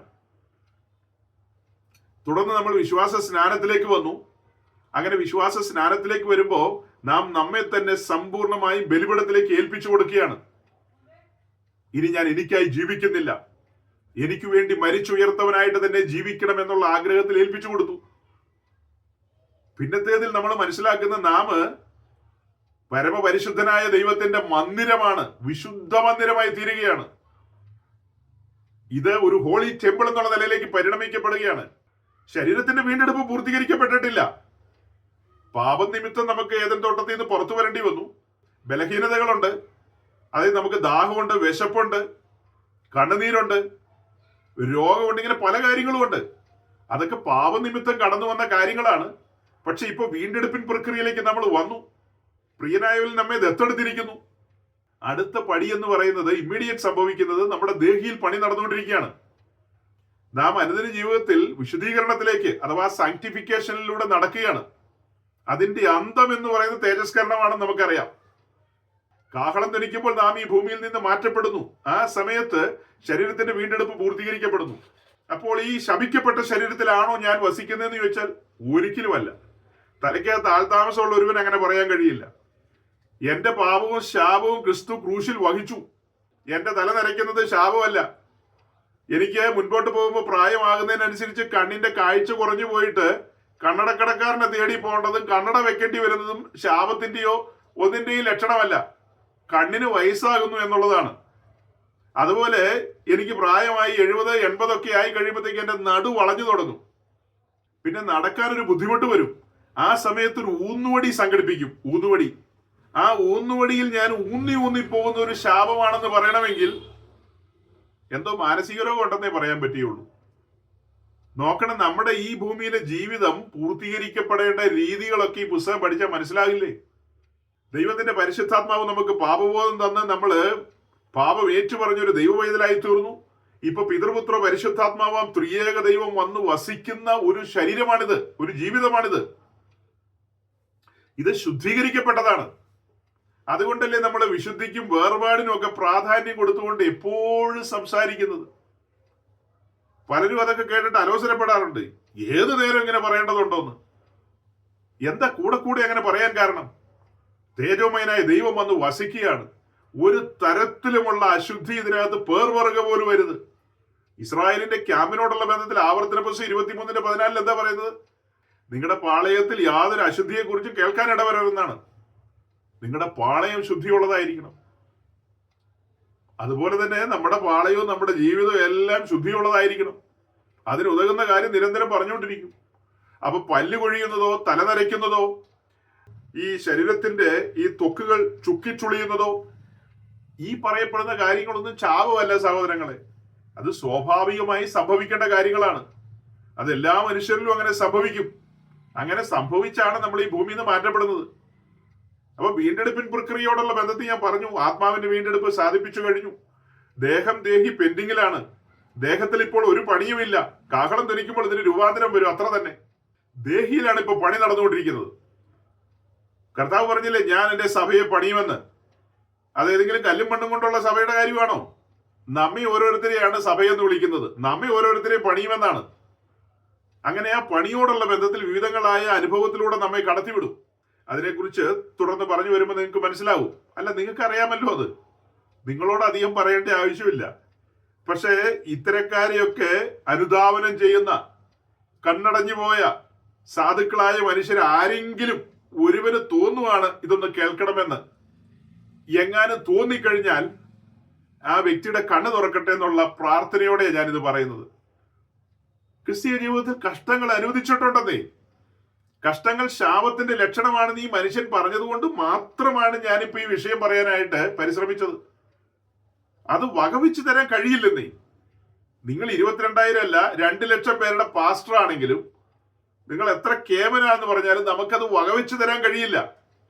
അല്ല, നിങ്ങളുടെ വാക്കിനെ ആര് ഗൗനിക്കുന്നു എന്നാണ് ചോദിക്കുന്നതെങ്കിൽ ഗൗനിക്കൊന്നും വേണ്ടെന്നേ. ഏതെങ്കിലും ഒരുവൻ ഇത് കേട്ടിട്ട് സുബോധം വരികയാണെങ്കിൽ അവൻ വിശുദ്ധ തിരുവെഴുത്ത് തുറക്കട്ടെ. നമ്മുടെ വിശുദ്ധ അപ്പോസ്തലന്മാര് പറഞ്ഞിരിക്കുന്നത് എന്താ? അല്ല, അപ്പോസ്തലന്മാര് പറഞ്ഞതിന് മുമ്പ് നമ്മുടെ കർത്താവ് പറഞ്ഞിരിക്കുന്നത് എന്താ? യോഹന്നന്റെ സുവിശേഷം 16-ാം അധ്യായത്തിന്റെ ഒടുവിൽ അതിന്റെ 33-ാം വാക്യത്തിൽ നമ്മൾ കാണുന്നത്, നിങ്ങൾക്ക് എന്നിൽ സമാധാനം ഉണ്ടാകേണ്ടതിന് ഇത് നിങ്ങളോട് സംസാരിച്ചിരിക്കുന്നു. ലോകത്തിൽ നിങ്ങൾക്ക് കഷ്ടമുണ്ട്, എങ്കിലും ധൈര്യപ്പെടുവിൻ, ഞാൻ ലോകത്തെ ജയിച്ചിരിക്കുന്നു എന്ന് പറഞ്ഞു. കർത്താവ് തന്റെ അപ്പോസ്തലന്മാരോട് പറയാണ്, ലോകത്തിൽ നിങ്ങൾക്ക് കഷ്ടമുണ്ട് എന്ന്. വിശുദ്ധന്മാരുടെ ജീവിതത്തിൽ വിവിധങ്ങളായ കഷ്ടനഷ്ടങ്ങൾ ഉണ്ടാകുമെന്ന് വിശുദ്ധ തിരുവെഴുത്ത് പഠിപ്പിക്കുമ്പോൾ അതിന് വിരുദ്ധമായി പഠിപ്പിക്കുന്ന ആരെയും ദൈവത്തിന്റെ പരിശുദ്ധാത്മാവല്ല നിയന്ത്രിക്കുന്നത്. ഒരിക്കലുമല്ല. അത് വ്യാജത്തിന്റെ ആത്മാവിലാണ് പറയുന്നത്. ഇനി ഇത് കഴിഞ്ഞിട്ട് അപ്പോസ്തലനായ പൗലോസ് എന്താ പറഞ്ഞത്? നാം അനേക കഷ്ടങ്ങളിലൂടെ ദൈവരാജ്യത്തിൽ പ്രവേശിക്കേണ്ടതാകുന്നു എന്ന്. അപ്പോസ്തല പ്രവൃത്തി 14:22. അത് കഴിഞ്ഞിട്ട് പത്രോസ് എന്താ പറയുന്നത്? 1 പത്രോസ് 4-ാം അധ്യായത്തിൽ താൻ എന്താ പറയുന്നത്? 1 പത്രോസ് 4-ാം അധ്യായത്തിന്റെ 12-ാം വാക്യത്തിലൂടെ പത്രോസ് എന്താ പറഞ്ഞു വെക്കുന്നത്? പ്രിയമുള്ളവരെ, നിങ്ങൾക്ക് പരിശോധനയ്ക്കായി സംഭവിച്ചിരിക്കുന്ന അഗ്നിശോധനയെങ്കിൽ ഒരു അപൂർവ കാര്യം നിങ്ങൾക്ക് വന്നുകൂടി എന്ന് വെച്ച് അതിശയിച്ചു പോകരുത്. അഗ്നിശോധനകൾ അതെല്ലാം ശാപമാണോ? അപ്പോ തുടർന്ന് താഴേക്ക് വായിക്കുമ്പോൾ നമ്മൾ കാണുന്നത്, ക്രിസ്തുവിന്റെ കഷ്ടങ്ങൾക്ക് പങ്കുള്ളവരാകുന്നവർ സന്തോഷിച്ചുകൊള്ളുവിൻ. അങ്ങനെ നിങ്ങൾ അവന്റെ തേജസ്സിന്റെ പ്രത്യക്ഷതയിൽ ഉല്ലസിച്ച് ആനന്ദിപ്പാൻ ഇടയാകും. ക്രിസ്തുവിന്റെ നാമം ഹേതുവായി നിന്ന സഹിക്കേണ്ടി വന്നാൽ നിങ്ങൾ ഭാഗ്യവാന്മാർ. അങ്ങനെ താഴേക്ക് പറഞ്ഞു വരുമ്പോ, ക്രിസ്ത്യാനിയായിട്ട് കഷ്ടം സഹിക്കേണ്ടി വന്നാലോ ലജ്ജിക്കരുത്. ഈ നാമം ധരിച്ചിട്ട് ദൈവത്തെ മഹത്വപ്പെടുത്തുക എത്രേ വേണ്ടത്. ക്രിസ്ത്യാനിയായിട്ട് കഷ്ടം സഹിക്കേണ്ടി വന്നാൽ ലജ്ജിക്കരുതെന്ന് കേൾക്കണം. നമ്മുടെ അപ്പോസ്തലന്മാർ പറഞ്ഞു വെച്ചിരിക്കുന്ന കാര്യമാണ്. ഇങ്ങനെ 2-3 വാക്യം മാത്രം വായിച്ചാൽ തീരുന്ന കാര്യമാണോ ഇത്? എത്രയോ വാക്യങ്ങൾ. റോമലേഖനം 5-ാം അധ്യായത്തിലേക്ക് വരുമ്പോ റോമിലെ വിശുദ്ധന്മാർ പറയുന്നത് തങ്ങൾ കഷ്ടങ്ങളിലും പ്രശംസിക്കുന്നവരെന്നാണ് പറയുന്നത്. തങ്ങൾ കഷ്ടങ്ങളിലും പ്രശംസിക്കുന്നവരാണെന്ന്. കഷ്ടങ്ങളിലും പ്രശംസിക്കുന്ന ഒരു സമൂഹം ലോകത്തിലുണ്ടെങ്കിൽ അത് ദൈവസഭയാണ്. അത് ശാപത്തിന്റെ ലക്ഷണമാണെങ്കിൽ അവർ അങ്ങനെ അതിൽ പ്രശംസിക്കാൻ പോണോ? എന്താ ഈ പറയുന്നത്? എല്ലാ അപ്പോസ്തലന്മാരും ഈ കാര്യം ഇങ്ങനെ തന്നെയല്ലേ പറയുന്നത്? 1 തെസ്സലോനിക്ക ലേഖനം 1-ാം അധ്യായത്തിലേക്ക് നമ്മൾ വരുമ്പോ, പൗലോസ് തന്റെ 2-ാം മിഷൻ യാത്രയിൽ കടന്നു ചെന്ന് സുവിശേഷം അറിയിച്ച് ദൈവരാജ്യത്തിന്റെ ഭാഗമായി തീർന്നവരാണ് തെസ്സലോനിക്കയിലുള്ള വിശുദ്ധന്മാര്. ഫിലിപ്പിയിൽ നിന്ന് അടുത്ത് വന്നത് തെസ്സലോനിക്കയിലായിരുന്നല്ലോ. 2-ാം മിഷൻ യാത്രയൊക്കെ പൂർത്തീകരിച്ച് പിന്നത്തേതില് അവിടുത്തെ കാര്യങ്ങളൊക്കെ ഗ്രഹിച്ചിട്ട് താന് അവർക്ക് ഒരു കത്തെഴുതുകയാണ്. അതാണ് ഈ തെസ്സലോനിക്ക ലേഖനം എന്ന് പറയുന്നത്. അതിന്റെ 1-ാം അധ്യായം അതിന്റെ 6-ാം വാക്യത്തിലേക്ക് വരുമ്പോൾ നമ്മൾ കാണുന്നത്, ബഹു കഷ്ടം സഹിക്കേണ്ടി വന്നിട്ടും നിങ്ങൾ പരിശുദ്ധാത്മാവിന്റെ സന്തോഷത്തോടെ വചനം കൈക്കൊണ്ടുകൊണ്ട് ഞങ്ങൾക്കും കർത്താവിനും അനുകാരികളായി തീർന്നു. ബഹു കഷ്ടം സഹിക്കേണ്ടി വന്ന തെസ്സലോനിക്കര് പരിശുദ്ധാത്മ സന്തോഷത്താലാണ് മുൻപോട്ട് പോകുന്നത്. പരിശുദ്ധാത്മാവിന്റെ സന്തോഷത്തോടെ വചനം കൈക്കൊണ്ടു എന്ന്. അപ്പൊ ഈ കഷ്ടം ശാപമാണെന്ന് അങ്ങനെയാണ് പഠിപ്പിക്കണ്ടേ? 1 തെസ്സലോനിക്ക ലേഖനം 2-ാം അധ്യായത്തിന്റെ 2-ാം വാക്യത്തിൽ നമ്മൾ വായിക്കുന്നത്, നിങ്ങൾ അറിയും പോലെ ഞങ്ങൾ ഫിലിപ്പിയിൽ വെച്ച് കഷ്ടവും അപമാനവും അനുഭവിച്ചിട്ടും വലിയ പോരാട്ടത്തോടെ ദൈവത്തിന്റെ സുവിശേഷം നിങ്ങളോട് പ്രസംഗിപ്പാൻ ഞങ്ങളുടെ ദൈവത്തിൽ ധൈര്യപ്പെട്ടിരുന്നു. ഞങ്ങൾ ഫിലിപ്പിയിൽ വെച്ച് കഷ്ടവും അപമാനവും അനുഭവിച്ചിട്ടും, ഇത് സുവിശേഷ വേലയോടുള്ള ബന്ധത്തിലാണ്. സാധാരണ വിശ്വാസികളുടെ ജീവിതത്തിൽ അങ്ങനെ വരുമോ എന്നൊക്കെ ചോദിക്കുന്ന ആൾക്കാരും ഉണ്ട്. അതായത് 1 പത്രോസ് 4-ാം അധ്യായത്തിൽ വായിച്ച സുവിശേഷ വേലക്കാരുടെ കാര്യമല്ല. ആസിയിലും പൊന്തോസിലും ഗലാത്തിയിലും കപ്പദോക്കിയിലും ചിതറിപ്പാർക്കുന്ന പരദേശികളായ വിശുദ്ധന്മാരോടാണ് പറയുന്നത്, ക്രിസ്ത്യാനിയായിട്ട് കഷ്ടം സഹിക്കേണ്ടി വന്നാൽ ലജ്ജിക്കരുതെന്ന്. അഗ്നിശോധനയെങ്കിലും ഒരു അപൂർവ കാര്യം വന്നുകൂടി എന്ന് വെച്ചോർത്ത് അതിശയിച്ചു പോകരുതെന്ന്. അങ്ങനെയൊക്കെയല്ലേ പറഞ്ഞു വെക്കുന്നത്. ഇനി പൗലോസിന്റെ ലേഖനങ്ങളിലേക്കൊക്കെ വരുമ്പോ എന്തുമാത്രം ഭാഗങ്ങളിലാണെന്നൊക്കെ പറയുന്നതെന്ന് അറിയാവോ? 1 തെസ്സലോനിക്ക ലേഖനം 3-ാം അധ്യായത്തിലേക്ക് വരുമ്പോ അതിന്റെ തുടക്കത്തിൽ തന്നെ, അതായത് 2-ാം വാക്യത്തിലേക്ക് വരുമ്പോ അവിടെ നമ്മൾ കാണുന്നത്, ഈ കഷ്ടങ്ങളിൽ ആരും കുലുങ്ങിപ്പോകാതിരിക്കേണ്ടതിന് നിങ്ങളെ സ്ഥിരപ്പെടുത്തുവാനും നിങ്ങളുടെ വിശ്വാസം സംബന്ധിച്ച് നിങ്ങളെ പ്രബോധിപ്പാനുമായി നമ്മുടെ സഹോദരനും ക്രിസ്തുവിന്റെ സുവിശേഷ ഘോഷണത്തിൽ ദൈവത്തിന്റെ ശുശ്രൂഷകനുമായ തിമോത്തിയോസിനെ അയച്ചു. എന്നിട്ട് പറയാണ്, കഷ്ടം അനുഭവിപ്പാൻ നാം നിയമിക്കപ്പെട്ടിരിക്കുന്നു എന്ന് നിങ്ങൾ തന്നെ അറിയുന്നുവല്ലോ. നാം കഷ്ടം അനുഭവിക്കേണ്ടി വരുമെന്ന് ഞങ്ങൾ നിങ്ങളോടുകൂടെ ഇരുന്നപ്പോൾ മുമ്പ് കൂട്ടി പറഞ്ഞിട്ടുമുണ്ട്. ഔവണ്ണം തന്നെ സംഭവിച്ചു എന്ന് നിങ്ങൾ അറിയുന്നു. ക്രിസ്തീയ ജീവിതത്തിൽ കഷ്ടങ്ങളുണ്ടെന്ന് 1, 2, 3 നൂറ്റാണ്ടിലെ വിശുദ്ധന്മാരോട് പറഞ്ഞു കഴിഞ്ഞാൽ അവർക്ക് ആർക്കും അതിശയൊന്നുമില്ല. 1, 2, 3 നൂറ്റാണ്ടിലെ വിശുദ്ധന്മാര് ബാംഗ്ലൂരിലുള്ള ഈ ഉദ്ദേശിയെ തപ്പിത്തേടി ഫോൺ വിളിച്ചൊന്നും പോകുന്നവരല്ല. അപ്പോസ്തലന്മാർ മുന്നമേ അവരോട് പറഞ്ഞു വെച്ചിട്ടുണ്ട്, നമ്മുടെ ജീവിതത്തിൽ ഇങ്ങനെയുള്ള കാര്യങ്ങളൊക്കെ കടന്നു വരും. നമ്മുടെ രക്ഷാനായകനെ കഷ്ടാനുഭവങ്ങളിലൂടെയാണ് തികഞ്ഞവനാക്കിയത്, പെർഫെക്ഷനിലേക്ക് കൊണ്ടുവന്നത്. അതുകൊണ്ട് അനേക പുത്രന്മാരെയും തികവിലേക്ക് കൊണ്ടുവരുവാൻ കഷ്ടാനുഭവങ്ങളിലൂടെ കടത്തിവിടും. നമ്മുടെ ജീവിതത്തോടുള്ള ബന്ധത്തിൽ ശുദ്ധീകരണത്തിന് വേണ്ടി ദൈവം വെച്ചിട്ടുള്ള 4 പ്രധാന കാര്യങ്ങളാണ്. 1 യേശുക്രിസ്തുവിന്റെ രക്തം, 2 ദൈവത്തിന്റെ വചനം, 3 ദൈവത്തിന്റെ ആത്മാവ്, 4 കഷ്ടങ്ങൾ, സഫറിങ്സ്. നമ്മെ അനേക കഷ്ടങ്ങളിലൂടെ കടത്തിവിടും. അതെന്തിനെന്ന് ചോദിച്ചാൽ നമ്മളെ പണിയാൻ വേണ്ടിയാണ്. പെട്ടെന്നൊരു ന്യൂ ജനറേഷൻ പെന്തിക്കോസ്ത് പാസ്റ്ററോ ബോധം മറഞ്ഞുപോയ പെന്തക്കോസിലെ പാസ്റ്ററോ കേട്ട് കഴിഞ്ഞാൽ അവർക്ക് അംഗീകരിക്കാൻ കഴിയില്ല. നമ്മളെ പണിയാൻ വേണ്ടി കഷ്ടങ്ങളിലൂടെ നടത്താൻ ദൈവം എന്താ സാഡിസ്റ്റ് വല്ലോ ആണോ എന്നൊക്കെ ഇവർ ചോദിച്ചു കളയും. വേണമെങ്കിൽ അങ്ങനെയൊക്കെ ചോദിച്ചു കളയും. ഞാൻ കേട്ടിട്ടുള്ളതുകൊണ്ടാണ് ഈ പറയുന്നത്. വചനത്തിന്റെ ആഴങ്ങളോ അതിന്റെ ഉൾക്കാമ്പോ ഒന്നും മനസ്സിലാക്കാത്ത ആളുകളാണ് ഇത്തരക്കാര്. അവര് ജനത്തെ വഴിതെറ്റിക്കുകയാണ്, തെറ്റായ ട്രാക്കിലേക്ക് വിടുകയാണ്. ഞാൻ അല്പം മുമ്പ് പറഞ്ഞല്ലോ, രക്ഷിക്കപ്പെട്ടു വന്ന ഒരുവൻ ശപിക്കപ്പെട്ടവനല്ല, അവന്റെ ശരീരം ശപിക്കപ്പെട്ടതല്ല, അവന്റെ ജീവിതവും ശപിക്കപ്പെട്ടതല്ല, അത് അനുഗ്രഹിക്കപ്പെട്ട ജീവിതമാണ്. കാരണം എന്താ? കാരണം എന്ന് പറയുന്നത് അവന് ലഭിക്കപ്പെട്ട ഭാഗ്യാവസ്ഥ. സ്വർഗാദി സ്വർഗത്തിൽ വസിക്കുന്ന തേജോമയനായ ദൈവം എന്നിലേക്ക് ഇറങ്ങി വരികയാണ്. എന്നെ തന്റെ മന്ദിരം എന്ന നിലയിൽ, തിരുനിവാസം എന്ന നിലയിൽ അപ്ഗ്രേഡ് ചെയ്തുകൊണ്ട് ആ ഒരു ഉയർന്ന തലത്തിലേക്ക് എന്നെ കൊണ്ടുവരികയാണ്. അതൊരു ശപിക്കപ്പെട്ട അവസ്ഥയല്ലെന്നേ. തലയ്ക്കകത്ത് ആൾതാമസമുള്ള ഒരുത്തിന് അങ്ങനെ പറയുമോ? നമ്മൾ എങ്ങനെ ഈ കാര്യം ഇത്ര ആധികാരികമായിട്ട് പറയുന്നത്? നമ്മൾ ഉൽപ്പത്തി പുസ്തകം മുതൽ വെളിപ്പാട് പുസ്തകം വരെ ദൈവത്തിന്റെ കാര്യപരിപാടി അന്വേഷിച്ചു പോയ ആൾക്കാരാ. ദൈവം ഹാനോക്കിനോട് കൂടെ നടന്നതും, നോഹയോട് ഇടപെട്ടതും, അബ്രഹാമിനോട് സംസാരിച്ചതും, പിന്നീട് ഇസഹാക്കിനോട് യാക്കോബിനോട് ഇടപെട്ടതും ഒക്കെ നമുക്കറിയാം. അതൊക്കെ കഴിഞ്ഞ് തന്റെ ദാസനായ മോശ വഴി ഇസ്രായേലിനോട് പറയാണ്, ഞാൻ നിങ്ങളുടെ നടുവിൽ വസിക്കാൻ ആഗ്രഹിക്കുന്നു. സമാഗമന കൂടാരത്തിന്റെ പഠനത്തിലേക്ക് നമ്മൾ വന്നപ്പോ അതൊരു വിസ്മയകരമായ പഠനം തന്നെയായിരുന്നു നമ്മുടെ മുമ്പിൽ.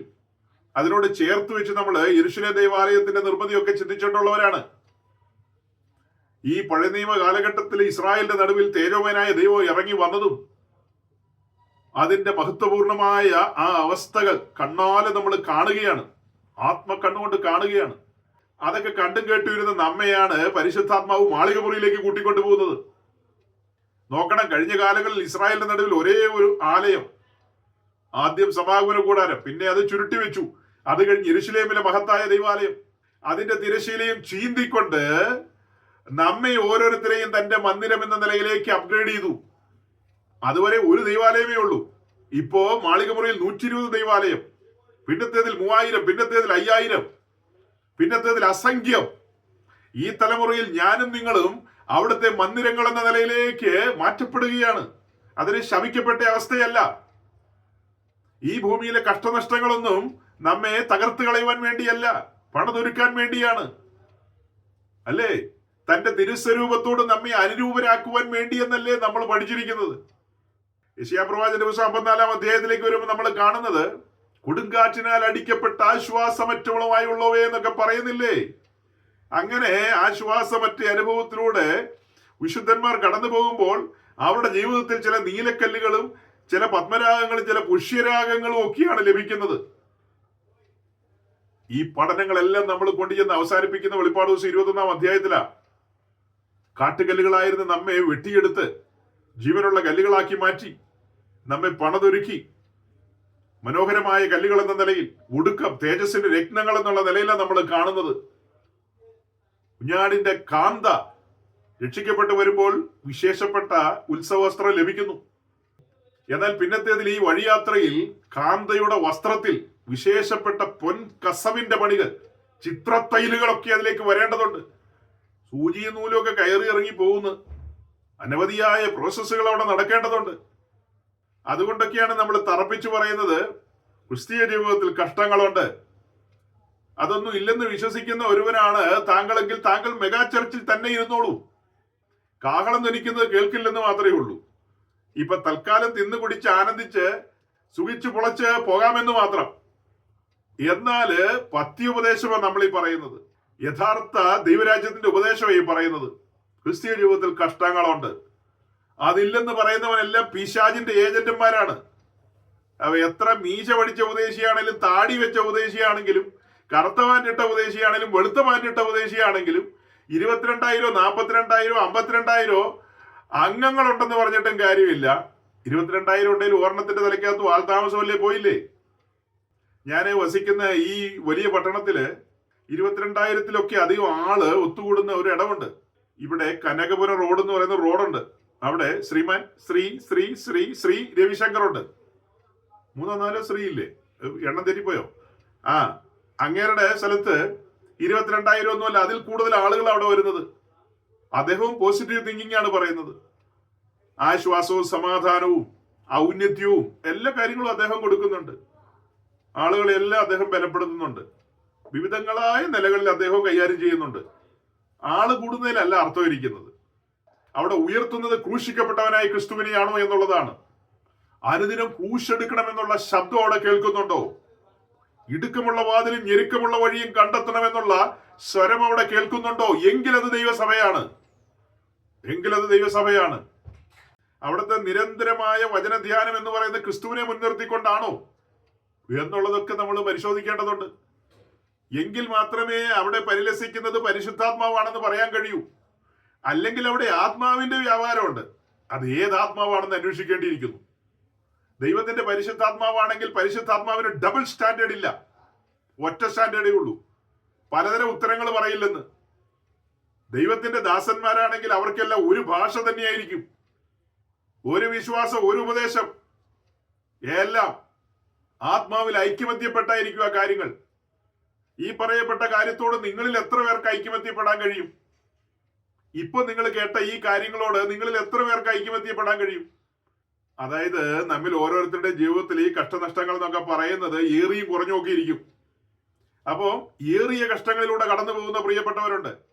അങ്ങനെയുള്ളവർ മുടിഞ്ഞ ശാപത്തിലാണെന്നാണ് ഇദ്ദേഹം പറഞ്ഞു വരുന്നത്, അല്ലേ? അങ്ങനെയല്ലേ പറഞ്ഞു വരുന്നത്? അപ്പൊ ഞാൻ ഈ വായിച്ച വാക്യങ്ങളൊക്കെ ഇദ്ദേഹത്തിന്റെ ആശയം വചനപ്രകാരമല്ലെന്നുള്ളതാണ് തെളിയിക്കുന്നത്. 2 കൊരിന്ത്യർ ലേഖനം 8-ാം അധ്യായത്തിന്റെ തുടക്കത്തിലെ 1-2 വാക്യം, അതായത് സഹോദരന്മാരെ, മക്കദോന്യ സഭകൾക്ക് ലഭിച്ച ദൈവകൃപ ഞങ്ങൾ നിങ്ങളോട് അറിയിക്കുന്നു. മക്കദോന്യ സഭയ്ക്ക് ലഭിച്ച ദൈവകൃപയെ കുറിച്ച് പറയുമ്പോൾ 1 തെസ്സലോനിക്ക ലേഖനം 1-ാം അധ്യായത്തിൽ അതിന്റെ സൂചനയുണ്ട്. അത് കഴിഞ്ഞിട്ട് 2-ാം വാക്യത്തിൽ നമ്മൾ വായിക്കുകയാണ്, കഷ്ടത എന്ന കഠിന ശോധനയിലായിരുന്നിട്ടും അവരുടെ സന്തോഷ സമൃദ്ധിയും മഹാദാരിദ്ര്യവും ധാരാളം ഔദാര്യം കാണിപ്പാൻ കാരണമായി തീർന്നു. മക്കദോന്യ സഭ വിവിധങ്ങളായ കഷ്ടങ്ങളിലൂടെ കടന്നു പോവുകയാണ്. കൂട്ടത്തിലൊരു വാക്കും കൂടി എടുത്തു പറയാണ്, ദാരിദ്ര്യം. ദാരിദ്ര്യം എന്നൊക്കെ പറഞ്ഞു കഴിഞ്ഞാൽ ഇദ്ദേഹം ശാപം എന്ന് തന്നെ പഠിപ്പിക്കുന്ന ആളാണ്. പൗലോസിന്റെ ഒക്കെ ജീവിതത്തെ കുറിച്ച് ഈ കൊരിന്ത്യർ ലേഖനത്തിലൊക്കെ എഴുതിയിരിക്കുന്നൊന്നും ഇദ്ദേഹം വായിക്കാറില്ലെന്ന് എനിക്ക് തോന്നുന്നത്. വായിക്കാറുണ്ട് ഇങ്ങനത്തെ വൃത്തികേടൊക്കെ പറയൂ. ഇതൊക്കെ വൃത്തികേടും അശ്ലീലമാണിത്. അയ്യയ്യേ, ഇതെല്ലാം അശ്ലീലമാണ്. ഈ അശ്ലീലം കേൾക്കാനിരിക്കുന്ന 22,000 കുറിച്ച് നിങ്ങൾക്ക് എന്താ തോന്നുന്നത്? 22,000 പേരുണ്ടെന്ന്. ബുദ്ധിസ്ഥിരതയില്ലാത്ത ആളുകൾ എന്നല്ലേ വിളിക്കാൻ പറ്റുള്ളൂ. അയ്യോ, എങ്ങനെ നമ്മൾ അങ്ങനെയൊക്കെ പറയും? ദൈവത്തിന്റെ സൃഷ്ടിയായ മനുഷ്യരെ കുറിച്ച് അങ്ങനെയൊക്കെ പറയാൻ പാടില്ല. നമ്മള് ഇദ്ദേഹവുമായി ബന്ധപ്പെട്ട ആളുകളിൽ നിന്ന് അപമാനിക്കാൻ പറയുന്നതല്ല. നമുക്ക് പറയാനുള്ളത് നമ്മുടെ ആഹ്വാനം ഇത്രയേ ഉള്ളൂ, ഇദ്ദേഹത്തിൽ നിന്നൊക്കെ ഓടി രക്ഷപ്പെടുക. കർത്താവ് ആക്കി വെച്ചിട്ടുള്ള ദൈവദാസന്മാർ ധാരാളം ഈ പട്ടണത്തിലുണ്ട്, ലോകമെമ്പാടുമുണ്ട്. ഇവിടെ നിന്നൊക്കെ ഓടി രക്ഷപ്പെടുക. നിത്യതയെ കുറിച്ചൊരു ചിന്ത നിങ്ങൾക്കുണ്ടെങ്കിൽ അങ്ങനെ ഓടി രക്ഷപ്പെട്ടെ അനേകരെ എനിക്ക് അറിയാം സഹോദരങ്ങളെ. അങ്ങനെ ഓടി രക്ഷപ്പെട്ടവരെ അറിയാം. ഈ ആയുസിൽ മാത്രം പ്രത്യാശയുള്ളവരായ അവിടെ കുരുങ്ങിക്കിടന്ന ആളുകളാണ്.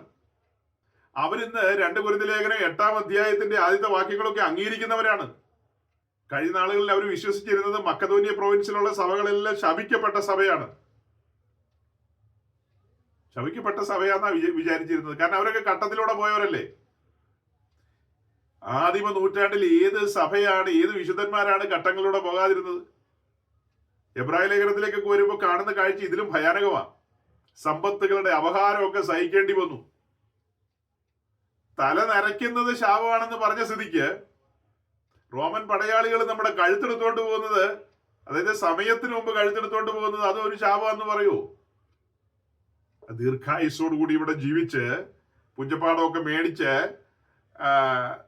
ബംഗ്ലാവൊക്കെ വെച്ച് ഇമ്പാല കാറും ഒക്കെ മേടിച്ച് വീടിന്റെ മുമ്പിലിട്ട് അങ്ങനെ നല്ല ഒരു തേക്കിന്റെ പെട്ടിയൊക്കെ മേടിച്ച് അതിനകത്ത് കയറി അങ്ങ് പോവുകയാണെങ്കിൽ അനുഗ്രഹിക്കപ്പെട്ടവനാണെന്ന് പഠിപ്പിക്കുന്ന ബിരുദന്മാരാണ് ഇവരൊക്കെ. നമ്മൾ ഈ പുസ്തകത്തിൽ നിന്ന് കാണുന്നത് അങ്ങനെയാണോ? 2 കൊരിന്ത്യർ ലേഖനം 1-ാം അധ്യായത്തിന്റെ അതിന്റെ 3 മുതൽ 11 വരെയുള്ള വാക്യങ്ങൾ വായിച്ചു കഴിഞ്ഞാൽ അവിടെയല്ല ഈ ഘട്ടത്തെക്കുറിച്ച് പഠിപ്പിക്കുന്നുണ്ട്. അതായത് 4-ാം വാക്യത്തിൽ കാണുന്നത്, ദൈവം ഞങ്ങളെ ആശ്വസിപ്പിക്കുന്ന ആശ്വാസം കൊണ്ട് ഞങ്ങൾ യാതൊരു കഷ്ടത്തിലുമുള്ളവരെ ആശ്വസിപ്പാൻ ശക്തരാകേണ്ടതിന് ഞങ്ങൾക്കുള്ള കഷ്ടത്തിലൊക്കെയും അവൻ ഞങ്ങളെ ആശ്വസിപ്പിക്കുന്നു. ക്രിസ്തുവിന്റെ കഷ്ടങ്ങൾ ഞങ്ങളിൽ പെരുകുന്നത് പോലെ തന്നെ ക്രിസ്തുവിനാൽ ഞങ്ങളുടെ ആശ്വാസവും പെരുകുന്നു. സഹോദരങ്ങൾ, ഇനി ഫിലിപ്പി ലേഖനം 3-ാം അധ്യായത്തിലേക്ക് പോകുമ്പോൾ അവിടെയൊക്കെ പൗലോസ് എന്താ പറയുന്നത്? എത്ര വാക്യങ്ങൾ, ഞാൻ അതൊന്നും എടുക്കുന്നില്ല, സമയം പോയതുകൊണ്ട് ഞാൻ ഇനി അധികം വാക്യങ്ങളിലേക്ക് ഒന്നും പോകുന്നില്ല. അവിടെയൊക്കെ എന്താ പറഞ്ഞു വെക്കുന്നത്? ക്രിസ്തുവിന്റെ കഷ്ടങ്ങൾക്ക് പങ്കുള്ളവരാകും തോറുന്നല്ലേ അദ്ദേഹം പറയുന്നത്. അതുപോലെ തന്നെ പത്രോസും ആ കാര്യം പറയുന്നുണ്ട്. ക്രിസ്തുവിന്റെ കഷ്ടാനുഭവങ്ങൾക്ക് കൂട്ടാളിയായി തീരണമെന്നാണ് താൻ പറയുന്നത്. ഇവരെല്ലാം അങ്ങനെ തന്നെയാണ് പറയുന്നത്. അതുപോലെ ഫിലിപ്പി ലേഖനം 1-ാം അധ്യായത്തിൽ ഒരു വാക്യം വായിക്കാതെ പോയാൽ അതൊരു മര്യാദകേടാവും. 1-ാം അധ്യായത്തിന്റെ 29-ാം വാക്യം, ക്രിസ്തുവിൽ വിശ്വസിപ്പാൻ മാത്രമല്ല അവന് വേണ്ടി കഷ്ടം അനുഭവിപ്പാനും കൂടെ നിങ്ങൾക്ക് വരം നൽകിയിരിക്കുന്നു.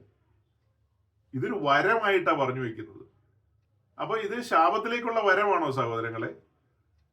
മഹാവഞ്ചനയല്ലേ പറഞ്ഞു. ആ വീഡിയോയിൽ പിന്നീട് പറഞ്ഞ കാര്യങ്ങളെ കുറിച്ചൊക്കെ എനിക്ക് പറയാനുണ്ടായിരുന്നു. സമയം പോയതുകൊണ്ട് ഞാൻ അതിലേക്ക് കടക്കുന്നില്ല. ഞാൻ വാക്കുകളെ ചുരുക്കിയാണ്. സുഖപ്രസവത്തെ കുറിച്ച് 2 വാക്ക് പറയേണ്ടതല്ലേ? ശാപം മുറിഞ്ഞു കഴിഞ്ഞാൽ സുഖപ്രസവം ഉണ്ടാകും എന്നൊക്കെ, വേദനയോടെ പ്രസവിക്കുന്നൊക്കെ ശാപം കാരണമാണ്. ഇദ്ദേഹം ശുശ്രൂഷയ്ക്ക് വന്നിട്ട് 50 കൊല്ലത്തിലധികമായി എന്നാ പറയുന്നത്. പക്ഷെ ഇത്രയും കാലത്തിനിടയ്ക്ക് ഈ കാണായ ശാപം മുഴുവൻ മുറിച്ചിട്ടും 2 പെണ്ണുങ്ങൾക്ക് മാത്രമേ വേദനയില്ലാതെ പ്രസവിക്കാൻ പറ്റുള്ളൂ. ഇദ്ദേഹത്തിന്റെ കൂട്ടായ്മയിൽ 22,000 പേരുള്ളതിൽ കുറഞ്ഞതൊരു 12,000 സ്ത്രീകളായിരിക്കും. ആ 12,000-ൽ ഒരു 6,000 പേരും അവിടെ വെച്ച് പ്രസവിച്ചാന്ന് വേണേൽ നമുക്ക് കൂട്ടിയേക്കാം. ആ 6,000 പേർക്കും വേദനയോടെ പ്രസവിക്കാൻ പറ്റിയത് അല്ലേ? കാരണം ഇദ്ദേഹം സാക്ഷ്യം പറഞ്ഞ 2 പേരുടെ കാര്യം മാത്രമേ പുള്ളിക്ക് റിപ്പോർട്ട് കിട്ടിയിട്ടുള്ളൂ, മെഡിക്കൽ റിപ്പോർട്ട് കിട്ടിയിട്ടുള്ളൂ, വേദന ഇല്ലാതെ പ്രസവിച്ചു എന്നുള്ളത്. അപ്പൊ ഈ പറയുന്ന എല്ലാം മണ്ടത്തരമാണെന്നല്ലേ അതിന്റെ തെളിവ്? ഈ കാണായ കാലം മുഴുവൻ ലോകം മുഴുവൻ ഓടി നടന്ന് ശാപം മുറിച്ചിട്ട് 2 പെണ്ണുങ്ങൾക്ക് മാത്രമാണ് വേദനയില്ലാതെ പ്രസവിക്കാൻ പറ്റിയത്. ഇപ്പൊ ഇവിടെ നിങ്ങൾ എവിടെ ഇരിക്കുന്നതെല്ലാം ചവിക്കപ്പെട്ട പെണ്ണുങ്ങളാന്ന് ഞങ്ങൾക്ക് അറിയാം. പിന്നെ സിസേറിയൻ പെണ്ണുങ്ങളെ സംബന്ധിച്ച് അവരതിനകത്ത് ബാധകമായ ആൾക്കാരല്ല. അല്ലാത്തവരെയൊക്കെ സംബന്ധിച്ച് പറഞ്ഞ് എല്ലാം ചവിക്കപ്പെട്ടതാ. ഈ അച്ചായി പ്രാർത്ഥിച്ചിട്ട് പോലും ശാപം മുറിയുന്നില്ല. 2 പെണ്ണുങ്ങൾക്കാണ് അതിന്റെ ഭാഗ്യം കിട്ടിയത്. എന്തൊരു ദുരന്തമാണ് ചിന്തിച്ചു നോക്കി. തലയില് ആൾതാമസം ഉണ്ടെങ്കിൽ ആളുകൾ ചിന്തിക്കില്ല ഇങ്ങനെ ഈ പറയുന്ന മണ്ടത്തരമാണെന്ന്. നെടുമ്പാശ്ശേരി എയർപോർട്ടില്, തൃശ്ശൂർ ജില്ലയിൽ നിന്ന് നെടുമ്പാശ്ശേരി എയർപോർട്ടിൽ വന്ന് ഫ്ലൈറ്റും പിടിച്ച് ബാംഗ്ലൂർ വന്ന് തീർത്ഥാടനം നടത്തിയിട്ട് അടുത്ത ഫ്ലൈറ്റിൽ തിരിച്ച് വീട്ടിൽ പോവോ? അങ്ങനെ പോണമെന്നുണ്ടെങ്കിൽ ഞാൻ എന്ത് പറയാനാ സഹോദരങ്ങളെ? സഹതപിക്കുക അല്ലാതെ വേറെ ഒന്നും പറയാനില്ല. ഒരിക്കൽ എനിക്കറിയാവുന്ന ഒരു സഹോദരൻ നേരം വെളുത്തപ്പോ എന്നെ വിളിച്ചിട്ട് അദ്ദേഹം പറഞ്ഞു തന്റെ കൂടെ മറ്റൊരാൾ കൂടെ ഉണ്ട്, താനൊരു തീർത്ഥാടനത്തിന് വന്നതെന്ന്. എവിടെയാന്ന് വെച്ചപ്പോ ബാംഗ്ലൂരിലെ ഹെബ്ബാളിലുള്ള തീർത്ഥാടന കേന്ദ്രത്തിലാണെന്ന്. അവിടെ വന്നപ്പോഴാണ് അറിയുന്ന അവിടെ ഇന്ന് പ്രോഗ്രാം ഒന്നും ഇല്ലെന്ന്. സാധാരണ വേളാങ്കണ്ണി പള്ളിയിലാണെങ്കിൽ എല്ലാ ദിവസവും 1-2 കുർബാന ഉണ്ടാവും. നമ്മൾ അവിടുത്തെ അച്ഛനെ വിളിച്ചു ചോദിച്ചിട്ടൊന്നും പോകേണ്ട ആവശ്യമൊന്നുമില്ല, ഇന്ന് കുർബാന ഉണ്ടോന്നൊന്നും ചോദിക്കേണ്ട ആവശ്യമില്ല. അപ്പൊ ഞാൻ ആ സഹോദരനോട് പറഞ്ഞു, അവരെ വിളിച്ചു ചോദിച്ചിട്ട് വേണ്ടായിരുന്നു വരാനായിട്ട്. 1000 രൂപയ്ക്ക് മുകളിലെങ്ങാണ്ട ഒരു ബസ്സിന് ചാർജ്. 2 പേര് വന്നപ്പോ 2000 രൂപയായി. തിരിച്ചു പോകാനൊരു 2000 രൂപ ചെലവില്ലേ? ഇത്രയും പൈസയൊക്കെ മുടക്കി വരുന്നല്ലേ? വിളിച്ചു ചോദിച്ച് ഉറപ്പിച്ചിട്ട് വേണ്ടേ വരാൻ? അവിടെ പ്രോഗ്രാമോ കാര്യങ്ങളോ ഒക്കെ ഉണ്ടോ എന്നുള്ളത് അന്വേഷിച്ചിട്ട് വേണ്ടേ വരാനെന്ന്. പിന്നെ അങ്ങോട്ടുള്ള വഴിയൊക്കെ ഞാൻ തന്നെയാ പറഞ്ഞു കൊടുത്തത്. ഇപ്പൊ ഞാൻ ഈ പ്രസംഗിച്ച പോലെയുള്ള ഒരു കാര്യം ആ സഹോദരനോട് പറയാൻ പോയില്ല. അയ്യോ അവിടെ പോകരുത് കേട്ടോ, അവിടെ ശാപം മുറിക്കുന്ന സ്ഥലമാണ്, നീ അങ്ങനെയാവും ഇങ്ങനെയാവും എന്നൊന്നും പറയാൻ പോയില്ല. അവൻ തുനിഞ്ഞിറങ്ങി വന്നതാണ്. മുടിഞ്ഞിട്ടേ ഉള്ളൂ എന്നുള്ള രീതിയിൽ തന്നെ വന്നതാ. ആർക്കും തടുക്കാൻ കഴിയില്ല. ആർക്കും അവരെയൊന്നും തടുക്കാൻ കഴിയില്ല സഹോദരങ്ങളെ. അതുകൊണ്ട് ഞാൻ വഴി പറഞ്ഞു കൊടുത്തു. ഇന്ന പോലെ വണ്ടിയെ കയറി, ഇന്ന പോലെ ഇന്ന സ്ഥലത്ത് ഇറങ്ങിയിട്ട് വലത് വെച്ച് ഇടത് വെച്ച് അങ്ങനെ ചവിട്ടി ഇങ്ങനെ ചവിട്ടി കഴിഞ്ഞാൽ അതിനകത്ത് എന്ന് കയറാന്ന് പറഞ്ഞു കൊടുത്തു. എന്നെ കൊണ്ട് കഴിയുന്ന കാര്യം ഞാൻ ചെയ്തു കൊടുത്തു. ഇനിയും ആരെങ്കിലും എന്നോട് ചോദിക്കുകയാണ് അങ്ങോട്ടുള്ള വഴി എങ്ങനെയാണെന്ന് ചോദിച്ചാൽ നിശ്ചയമായും ഞാൻ വഴി പറഞ്ഞു കൊടുക്കും. നിങ്ങളിൽ ആരെങ്കിലും പറയുകയാണ് എനിക്ക് അവിടെ ഒന്ന് പോകണം, തീർത്ഥാടനം നടത്തണം, ശാപമൊക്കെ മുറിയൊന്ന് നോക്കണം, വണ്ടിക്കൂലി കാശ് ഇല്ലെന്ന് പറഞ്ഞാൽ വണ്ടിക്കൂലി കാശ് പോലും ഞാൻ നിങ്ങൾക്ക് തരും. കൊള്ളാം. ഞാൻ ഒരിക്കലും ആരെ അവമാനിക്കുന്ന രീതിയിൽ പറയുന്ന ആളല്ലല്ലോ. നിങ്ങൾക്ക് വണ്ടിക്കൂലി കാശില്ലേ ചോദിച്ചോ, ഞാൻ തരാം. നിങ്ങൾക്ക് തീർത്ഥാടനം നടത്തണമെങ്കിൽ നടത്തിക്കോ, അതിനൊന്നും ഒരു വിരോധമില്ല. പക്ഷേ സത്യാന്വേഷികളായ പ്രിയപ്പെട്ടവർക്ക് ആരെങ്കിലും എവിടെയെങ്കിലും ഇരുന്ന് ഞെരങ്ങുന്നുണ്ടെങ്കിൽ ഇതൊക്കെ സത്യമാണോ ഇല്ലയോ എന്ന് ചിന്തിക്കുന്നവരുണ്ടെങ്കിൽ അവർക്ക് വേണ്ടിയിട്ടും കൂടെയാണ് നമ്മൾ ഇന്ന് ഈ കാര്യങ്ങൾ ഇങ്ങനെ പറഞ്ഞു വെക്കുന്നത്. ഈ വീഡിയോയുടെ ഇടയിൽ അദ്ദേഹം പറയുന്നുണ്ട്, വെളിപ്പാട് ദിവസം 22-ാം അധ്യായത്തിന്റെ 3-ാം വാക്യത്തിൽ ഇങ്ങനെ കാണുന്നു എന്ന്, യാതൊരു ശാപവും ഇനി ഉണ്ടാകുകയില്ല, ദൈവത്തിന്റെയും കുഞ്ഞാടിന്റെയും സിംഹാസനത്തിൽ അതിലിരിക്കും, അവന്റെ ദാസന്മാർ അവനെ ആരാധിക്കും, അവർ അവന്റെ മുഖം കാണും എന്നൊക്കെ പറഞ്ഞ് ആ 3-ാം വാക്യം പൂർത്തീകരിക്കപ്പെടുക. അപ്പൊ ഇനി യാതൊരു ശാപം ഉണ്ടാകുകയില്ലെന്ന് വെളിപ്പാട് ദിവസം 22-ാം അധ്യായത്തിൽ കാണുകയാണ്. അതായത് 21-ാം അധ്യായത്തിൽ പുതിയ ഭൂമിയും പുതിയ ആകാശവും വന്നു. പുതിയ ഭൂമിയിലെ വാസത്തെക്കുറിച്ച് പറഞ്ഞ് അതിന്റെ തുടർച്ച എന്നോണമാണ് 22-ാം അധ്യായത്തിലേക്ക് വരുമ്പോൾ പറയുന്നത് ഇനി യാതൊരു ശാപവും ഇല്ലെന്ന്. നോക്കണം, വെളിപ്പാട് പുസ്തകത്തിന് 22 അധ്യായമൊന്നും ഇല്ല കേട്ടോ. വെളിപ്പാട് പുസ്തകം എന്ന് പറയുന്നത് ഒരു ഒറ്റ പുസ്തകമാണ്. വളരെ കാലങ്ങൾക്ക് ശേഷമാണ് ബൈബിൾ അധ്യായങ്ങളായിട്ട് തിരിച്ചത്, പിന്നീട് വാക്യങ്ങളായിട്ടൊക്കെ തിരിച്ചത്. അതിനെക്കുറിച്ചൊക്കെ നമ്മൾ മുന്നേ പറഞ്ഞിട്ടുണ്ട്. അപ്പൊ ഇത് ഒരൊറ്റ തുകൽ ചുരുളിൽ എഴുതി വെച്ചിരിക്കുന്ന കാര്യങ്ങളാണ്. അത് സൗകര്യാർത്ഥം പഠനത്തിന് വേണ്ടി വാക്യങ്ങളായിട്ട് അധ്യായങ്ങളായിട്ട് തിരിച്ചതാണ്. അപ്പൊ ഇതിന്റെ ഒടുവിലേക്ക് വരുമ്പോൾ, അതായത് 21-ാം അധ്യായത്തിലേക്ക് വരുമ്പോൾ പഴയ ഭൂമിയും പഴയ ആകാശവും, അല്ലെങ്കിൽ നിലവിലുള്ള ഭൂമിയും നിലവിലുള്ള ആകാശവും മാറിപ്പോയിട്ട് തൽസ്ഥാനത്തേക്ക് പുതിയ ഭൂമിയും പുതിയ ആകാശവും ഒക്കെ വരുന്നത് പറയാണ്. അത് പറഞ്ഞു കഴിഞ്ഞിട്ട് അതിന്റെ 4-ാം വാക്യത്തിൽ ഇങ്ങനെയാ കാണുന്നത്, 21-4 അവൻ അവരുടെ കണ്ണിൽ നിന്ന് കണ്ണുനീരെല്ലാം തുടച്ചു കളയും. ഇനി മരണം ഉണ്ടാകുകയില്ല, ദുഃഖവും മുറവിളിയും കഷ്ടതയും ഇനി ഉണ്ടാകുകയില്ല. ഒന്നാമത്തെ കഴിഞ്ഞുപോയി. അത് കഴിഞ്ഞിട്ടാണ് 22-ാം അധ്യായത്തിൽ പറയുന്നത് ഇനി യാതൊരു ശാപം ഉണ്ടാകുകയില്ല. അതായത് നമ്മുടെ മാന്യ പ്രസംഗിയാര് പറഞ്ഞത് യേശുക്രിസ്തുവിന്റെ ക്രൂശ് മരണത്തിലൂടെ ശാപത്തിനൊക്കെ ഒരു ശമനം വരുമെന്ന് മാത്രമേ ഉള്ളൂ, അല്ലാതെ പൂർണ്ണമായിട്ടും അതിൽ നിന്നൊരു വിടുതലൊന്നും ഇല്ല. അതിന്റെ തെളിവെന്നോണം അദ്ദേഹം ഉദ്ധരിച്ച വാക്യമാണ് വെളിപ്പാട് 22-3 ഇനി യാതൊരു ശാപം ഉണ്ടാകുകയില്ല. അതിനോട് ചേർത്തും അദ്ദേഹം പറഞ്ഞിരുന്നു 21-ാം അധ്യായത്തിന്റെ 4-ാം വാക്യത്തില് അവൻ അവരുടെ കണ്ണിൽ നിന്ന് കണ്ണുനീരെല്ലാം തുടച്ചു കളയുമെന്ന്. അതുവരെ ശാപവും കണ്ണുനീരും ഉണ്ടെന്നായി പറഞ്ഞു വരുന്നത്. നിങ്ങൾ എത്ര പേർക്ക് ഞാൻ പറഞ്ഞത് ക്ലിക്കായെന്ന് എനിക്കറിയില്ല. മുന്നമേ ഒരു മെസ്സേജിൽ വെളിപ്പാട് പുസ്തക സംബന്ധിയായി സംസാരിച്ചു പോയപ്പോ ഈ കാര്യങ്ങൾ ഞാൻ പറഞ്ഞിട്ടുണ്ട്. അത് കേട്ടിട്ടുള്ളവർക്ക് അറിയാം. അത് കേൾക്കാത്തവർക്ക് വേണ്ടി ഒരു വാക്കോടെ പറയാണ്. ഈ വെളിപ്പാട് പുസ്തകം എഴുതിയിരിക്കുന്നത് വിഷയക്രമത്തിലാണ്, സമയബന്ധിതമായിട്ടല്ല എഴുതി വെച്ചിരിക്കുന്നത്. അതായത് 21-ാം അധ്യായം കഴിഞ്ഞ് 22-ാം അധ്യായം അങ്ങനെയല്ല പോകുന്നത്. ഇത് ഓരോരോ വിഷയങ്ങൾ ക്രോഡീകരിച്ചാണ് എഴുതി വെച്ചിരിക്കുന്നത്. അപ്പൊ നമ്മൾ വിചാരിക്കുന്ന പോലെ ഈ അധ്യായം കഴിഞ്ഞിട്ട് അടുത്ത അധ്യായത്തിൽ പറയുന്ന കാര്യങ്ങൾ തുടർച്ചയാണെന്നൊന്നും ചിന്തിക്കരുത്. ഇതെല്ലാം ചെതറിക്കിടക്കുകയാണ്. വിഷയങ്ങളോടുള്ള ബന്ധത്തിൽ ദൈവത്തിന്റെ പരിശുദ്ധാത്മാവിന്റെ സഹായത്താലാണ് ഇത് നമുക്ക് പഠിക്കാൻ കഴിയുന്നത്. അതായത് ഇപ്പൊ വായിച്ച 21, 22 അധ്യായം എന്ന് പറയുന്നത് പുതിയ ഭൂമിയും പുതിയ ആകാശവും വെളിപ്പെട്ടതിന് ശേഷമുള്ള കാര്യമാണ്. അവിടെ എഴുതിയിരിക്കുകയാണ് അവൻ അവരുടെ കണ്ണിൽ നിന്ന് കണ്ണുനീരെല്ലാം തുടച്ചു കളയും. തൊട്ട് താഴെ വായിച്ചു ഇനി യാതൊരു ശാപവും ഇല്ലെന്ന്. അപ്പൊ അതിന്റെ അർത്ഥം അവിടം വരെ ശാപം തുടരുമെന്നല്ലേ അദ്ദേഹം പറഞ്ഞത്? അവിടം വരെ ശാപം തുടരും, അവിടം വരെ ഈ കണ്ണുനീരും പരിപാടിയും ഒക്കെ ഉണ്ടാവും. അദ്ദേഹത്തിന് ക്ലിക്കാകാതെ പോയ കാര്യം എന്നാണെന്നറിയാവോ? 22,000 പേരുടെ പാസ്റ്റർക്ക് ക്ലിക്കാകാതെ പോയത് 22 പേരുടെ പാസ്റ്റർക്ക് ക്ലിക്കായി, അത്രയേ ഉള്ളൂ. ഈ 21, 22 അധ്യായത്തിലെ ഈ കാര്യങ്ങളൊക്കെ പുതിയ ഭൂമിയുമായി ബന്ധപ്പെടുത്തിയാണല്ലോ ഇപ്പൊ പറഞ്ഞത് അദ്ദേഹം. അങ്ങനെയെങ്കിൽ അതിന് തൊട്ടുപുറയിലുള്ള ആ കാലത്തിന് പറയുന്നതാണ് സഹസ്രാബ്ദ കാലമെന്ന്. സഹസ്രാബ്ദ വാഴ്ചയുടെ കാലം, 1000-ാം ആണ്ട് വാഴ്ചക്കാലം എന്നൊക്കെ നമ്മൾ പറയും. ആ 1000-ാം ആണ്ട് വാഴ്ച ആരംഭിക്കുന്നതിനും 7 വർഷം മുന്നേ സഭ ഇവിടുന്ന് എടുക്കപ്പെടും. 1000 വർഷം ക്രിസ്തു ഈ ഭൂമിയിൽ തന്റെ തേജസ്സിന്റെ സിംഹാസനം വെച്ച് ഭരിക്കാൻ തുടങ്ങുന്നതിനും 7 വർഷം മുമ്പ് സഭ ഇവിടുന്ന് എടുക്കപ്പെടും. സഭ ഇവിടുന്ന് എടുക്കപ്പെടുക എന്ന് പറഞ്ഞാൽ മരിച്ചവർ ആദ്യം ഉയർക്കും, പിന്നെ ജീവനോടെ ശേഷിക്കുന്ന നാം രൂപാന്തരപ്പെടും. നാം രൂപാന്തര ശരീരത്തിലേക്ക് പ്രവേശിക്കുകയാണ്. ആ തേജസ്കരണത്തിന്റെ അനുഭവത്തിലേക്ക് വന്നു. നാം ദൂതതുല്യരായി മാറി. അങ്ങനെ ദൂതതുല്യരായി മാറിയ നമുക്ക് കണ്ണുനീരില്ല, നമുക്ക് വിശപ്പും ദാഹവും ഇല്ല. പിന്നെ അങ്ങനെയുള്ള നമ്മെ പിന്തുടരുന്ന യാതൊരു ശാപവുമില്ല, അതിന്റെ ഒരു നിഴലുകളും നമ്മെ പിന്തുടരുന്നില്ല. ഇങ്ങനെ ഭാഷ പറഞ്ഞ ഒരു നിഴല് പോലും നമ്മുടെ പുറകെ പിന്തുടരുന്നില്ല. അപ്പൊ അങ്ങനെ ആ 7 വർഷക്കാല സഭ ഉയരത്തിൽ കുഞ്ഞാടിനോടുകൂടെ, കുഞ്ഞാടിന്റെ കല്യാണം ഇത്യാദി കാര്യങ്ങളൊക്കെ നമുക്കറിയാമല്ലോ. ഒടുക്കം വെളിപ്പാട് ദിവസം 19-ാം അധ്യായത്തിൽ പറയുന്ന പോലെ ഈ ഭൂമിയിലേക്ക് താനെ വരുന്നു തന്റെ വിശുദ്ധന്മാരുമായി. അങ്ങനെ ഇവിടെ തന്റെ വാഴ്ച ആരംഭിക്കുകയാണ്. 1000 വർഷം. ആ 1000 വർഷവും കാന്തയുടെ കണ്ണിൽ നിന്ന് കാന്തൻ കണ്ണുനീര് തുടയ്ക്കുന്നില്ലേ?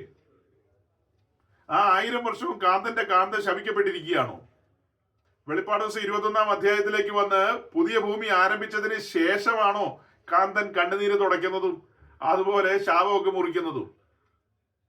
നമ്മുടെ ചുറ്റുപാടുമുള്ള ഉപദേശിമാരിൽ പലർക്കും ഈ സഹസ്രാബ്ദ വാഴ്ചയെക്കുറിച്ചോ പുതിയ ഭൂമിയെക്കുറിച്ചോ വീണ്ടെടുക്കപ്പെട്ട ശരീരത്തെക്കുറിച്ചോ അതിന് മുൻപുള്ള കാര്യത്തെക്കുറിച്ചോ ഇങ്ങനെയുള്ള കാര്യത്തെക്കുറിച്ചോ ഇതിന്റെ തരംതിരിവിനെ കുറിച്ചൊന്നും ഒരു ഐഡിയ ഇല്ല.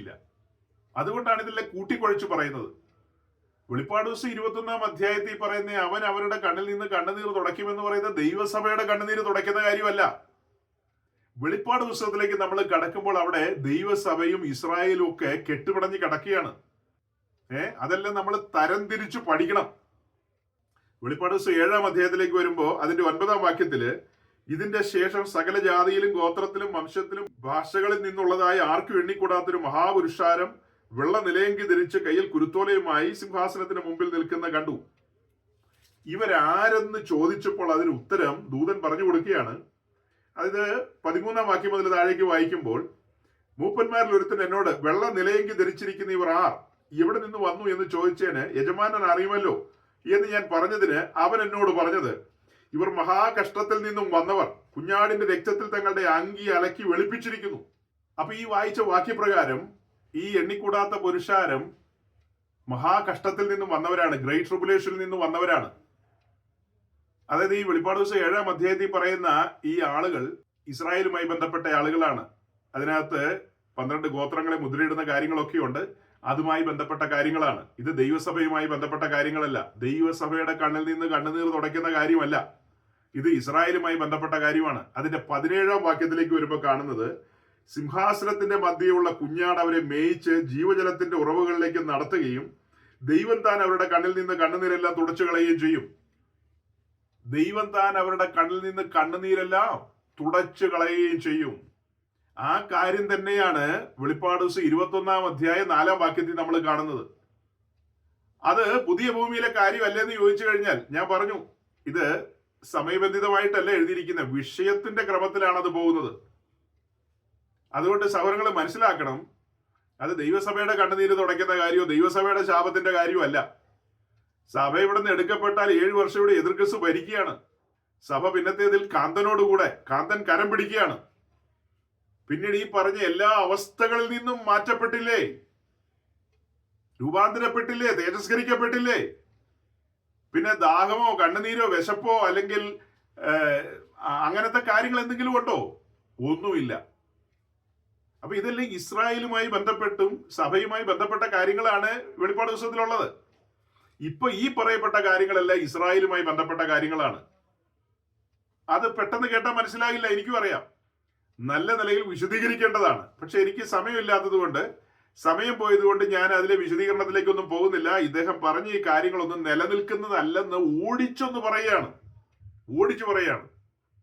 അതിലെ പ്രധാനപ്പെട്ട പോയിന്റ് പറഞ്ഞ മനസ്സിലായോ? സഭ എടുക്കപ്പെട്ടതിന് ശേഷം 7 വർഷം, പിന്നീട് 1000 വർഷം, അത് കഴിഞ്ഞിട്ട് പുതിയ ഭൂമി വരുന്നു. അതുവരെ കണ്ണുനീര് തുടയ്ക്കാതെ വെച്ചേക്കുകയാണോ? അതുവരെ ശാപം മുറിക്കാതെ വെച്ചേക്കുകയാണോ? അപ്പൊ ഇതൊന്നും തിരിച്ചറിയാതെയാണ് ഈ വ്യാഖ്യാന ശാസ്ത്രങ്ങളെല്ലാം പടച്ചു വിടുന്നതെന്നുള്ളതാണ് എനിക്ക് നിങ്ങളോട് പറയാനുള്ളത്. അതിന്റെ കൂട്ടത്തിലുള്ള മഹാമണ്ടത്തരമാണ്, 1% അംഗീകരിക്കാൻ പറ്റാത്ത കാര്യമാണ്. ഒരു സത്യക്രിസ്ത്യാനിയുടെ ജീവിതത്തിൽ കടന്നു വരുന്ന കഷ്ടങ്ങൾ അതല്ല ശാപത്തിന്റെ ലക്ഷണമാണെന്ന് പറയുന്നത്. ഈ കഷ്ടങ്ങളിലൂടെ നാം കടന്നു പോകുമ്പോൾ യെശയ്യാവ് 48:10 നമ്മൾ എന്താ വായിച്ചിട്ടുള്ളത്? അവൻ നമ്മെ കഷ്ടത്തിന്റെ ചൂളയിൽ നിന്നാകുന്നു തെരഞ്ഞെടുത്തതെന്നല്ലേ വായിച്ചിട്ടുള്ളത്. വലിയൊരു തെരഞ്ഞെടുപ്പിലേക്കല്ലേ നമ്മൾ പോകുന്നത്. ഫർണസിന്റെ അനുഭവങ്ങളെല്ലാം നമ്മെ പരുവപ്പെടുത്താൻ വേണ്ടിയിട്ടുള്ളതാണ്. അതായത് നമ്മളുടെ പ്രിയപ്പെട്ടവർക്ക് എല്ലാം അറിയാവുന്ന ഒരു കാര്യമാണ്, രക്ഷിക്കപ്പെട്ട് സ്നാനപ്പെട്ട് രംഗത്ത് വന്ന ഒരാൾക്ക് അനുഗ്രഹം എന്താ, നന്മ എന്താന്നൊക്കെ നമ്മുടെ സഹോദരങ്ങൾക്ക് അറിയാം.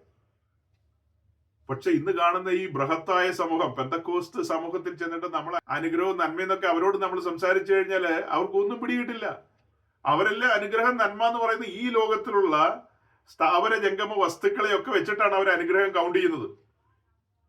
മക്കതോനിയ സഭയൊന്നും അനുഗ്രഹിക്കപ്പെട്ട സഭയല്ല. കാരണം അവർ മഹാദാരിദ്ര്യത്തിലും മഹാഘട്ടത്തിലൂടെയും പോയവരാണല്ലോ. അതുകൊണ്ട് അവരൊന്നും അനുഗ്രഹിക്കപ്പെട്ടവരല്ല. ആദ്യ നൂറ്റാണ്ടിലെ സഭ അശേഷം അനുഗ്രഹിക്കപ്പെട്ടവരുടെ കൂട്ടമല്ല. 20-ാം നൂറ്റാണ്ടിന് ശേഷമാണ് ശരിക്കും സഭ അനുഗ്രഹിക്കപ്പെട്ടത്. ഇറാനിലെ ആദ്യത്തെ ഓയിൽ വെല്ല് കണ്ടുപിടിച്ചതിന് ശേഷം, അതായത് പേർഷ്യയിലെ ഓയിൽ വെല്ല്, പിന്നീട് സൗദി അറേബ്യയിലും ബഹ്റിനിലും അങ്ങനെ മറ്റ് രാജ്യങ്ങളിലൊക്കെ ഓയിൽ കണ്ടുപിടിച്ചു. അതിനുശേഷമാണ് ശരിക്കും ദൈവസഭ അനുഗ്രഹിക്കപ്പെട്ടത്. അതിനു മുമ്പ് വലിയ അനുഗ്രഹമൊന്നും ഇല്ലായിരുന്നു. അതാണ് ഇന്നത്തെ പെന്തിക്കോസിന്റെ വെളിപ്പാടെന്ന് പറയുന്നത്. എങ്ങനെ ഈ മനുഷ്യരെ നന്നാക്കുമെന്ന് എനിക്കറിയില്ല സഹോദരങ്ങളെ. ഈ തെറ്റായ വഴികളിലൂടെ പോകുന്ന ഈ മെഗാ ചർച്ചിലെ ആളുകളെ ഓർത്ത് നിങ്ങൾ പ്രാർത്ഥിക്കുക. എനിക്കൊരു മനുഷ്യരോടും ദേഷ്യം ഉണ്ടായിട്ടൊന്നും അല്ല ഇങ്ങനെയൊന്നും പറഞ്ഞത്. ഇതുമായി ബന്ധപ്പെട്ട ഈ ഉദ്ദേശിയോ ആരെയും ഹരാസ് ചെയ്യാൻ വേണ്ടിയല്ല പറഞ്ഞത്. മനുഷ്യർ വഞ്ചിക്കപ്പെടുന്ന കാണുമ്പോൾ, വളരെ വിശദമായൊക്കെ പറയേണ്ട കാര്യങ്ങളാണ്. എന്നാലും നമ്മൾ ഓടിച്ചങ്ങ് പറഞ്ഞതാണ്.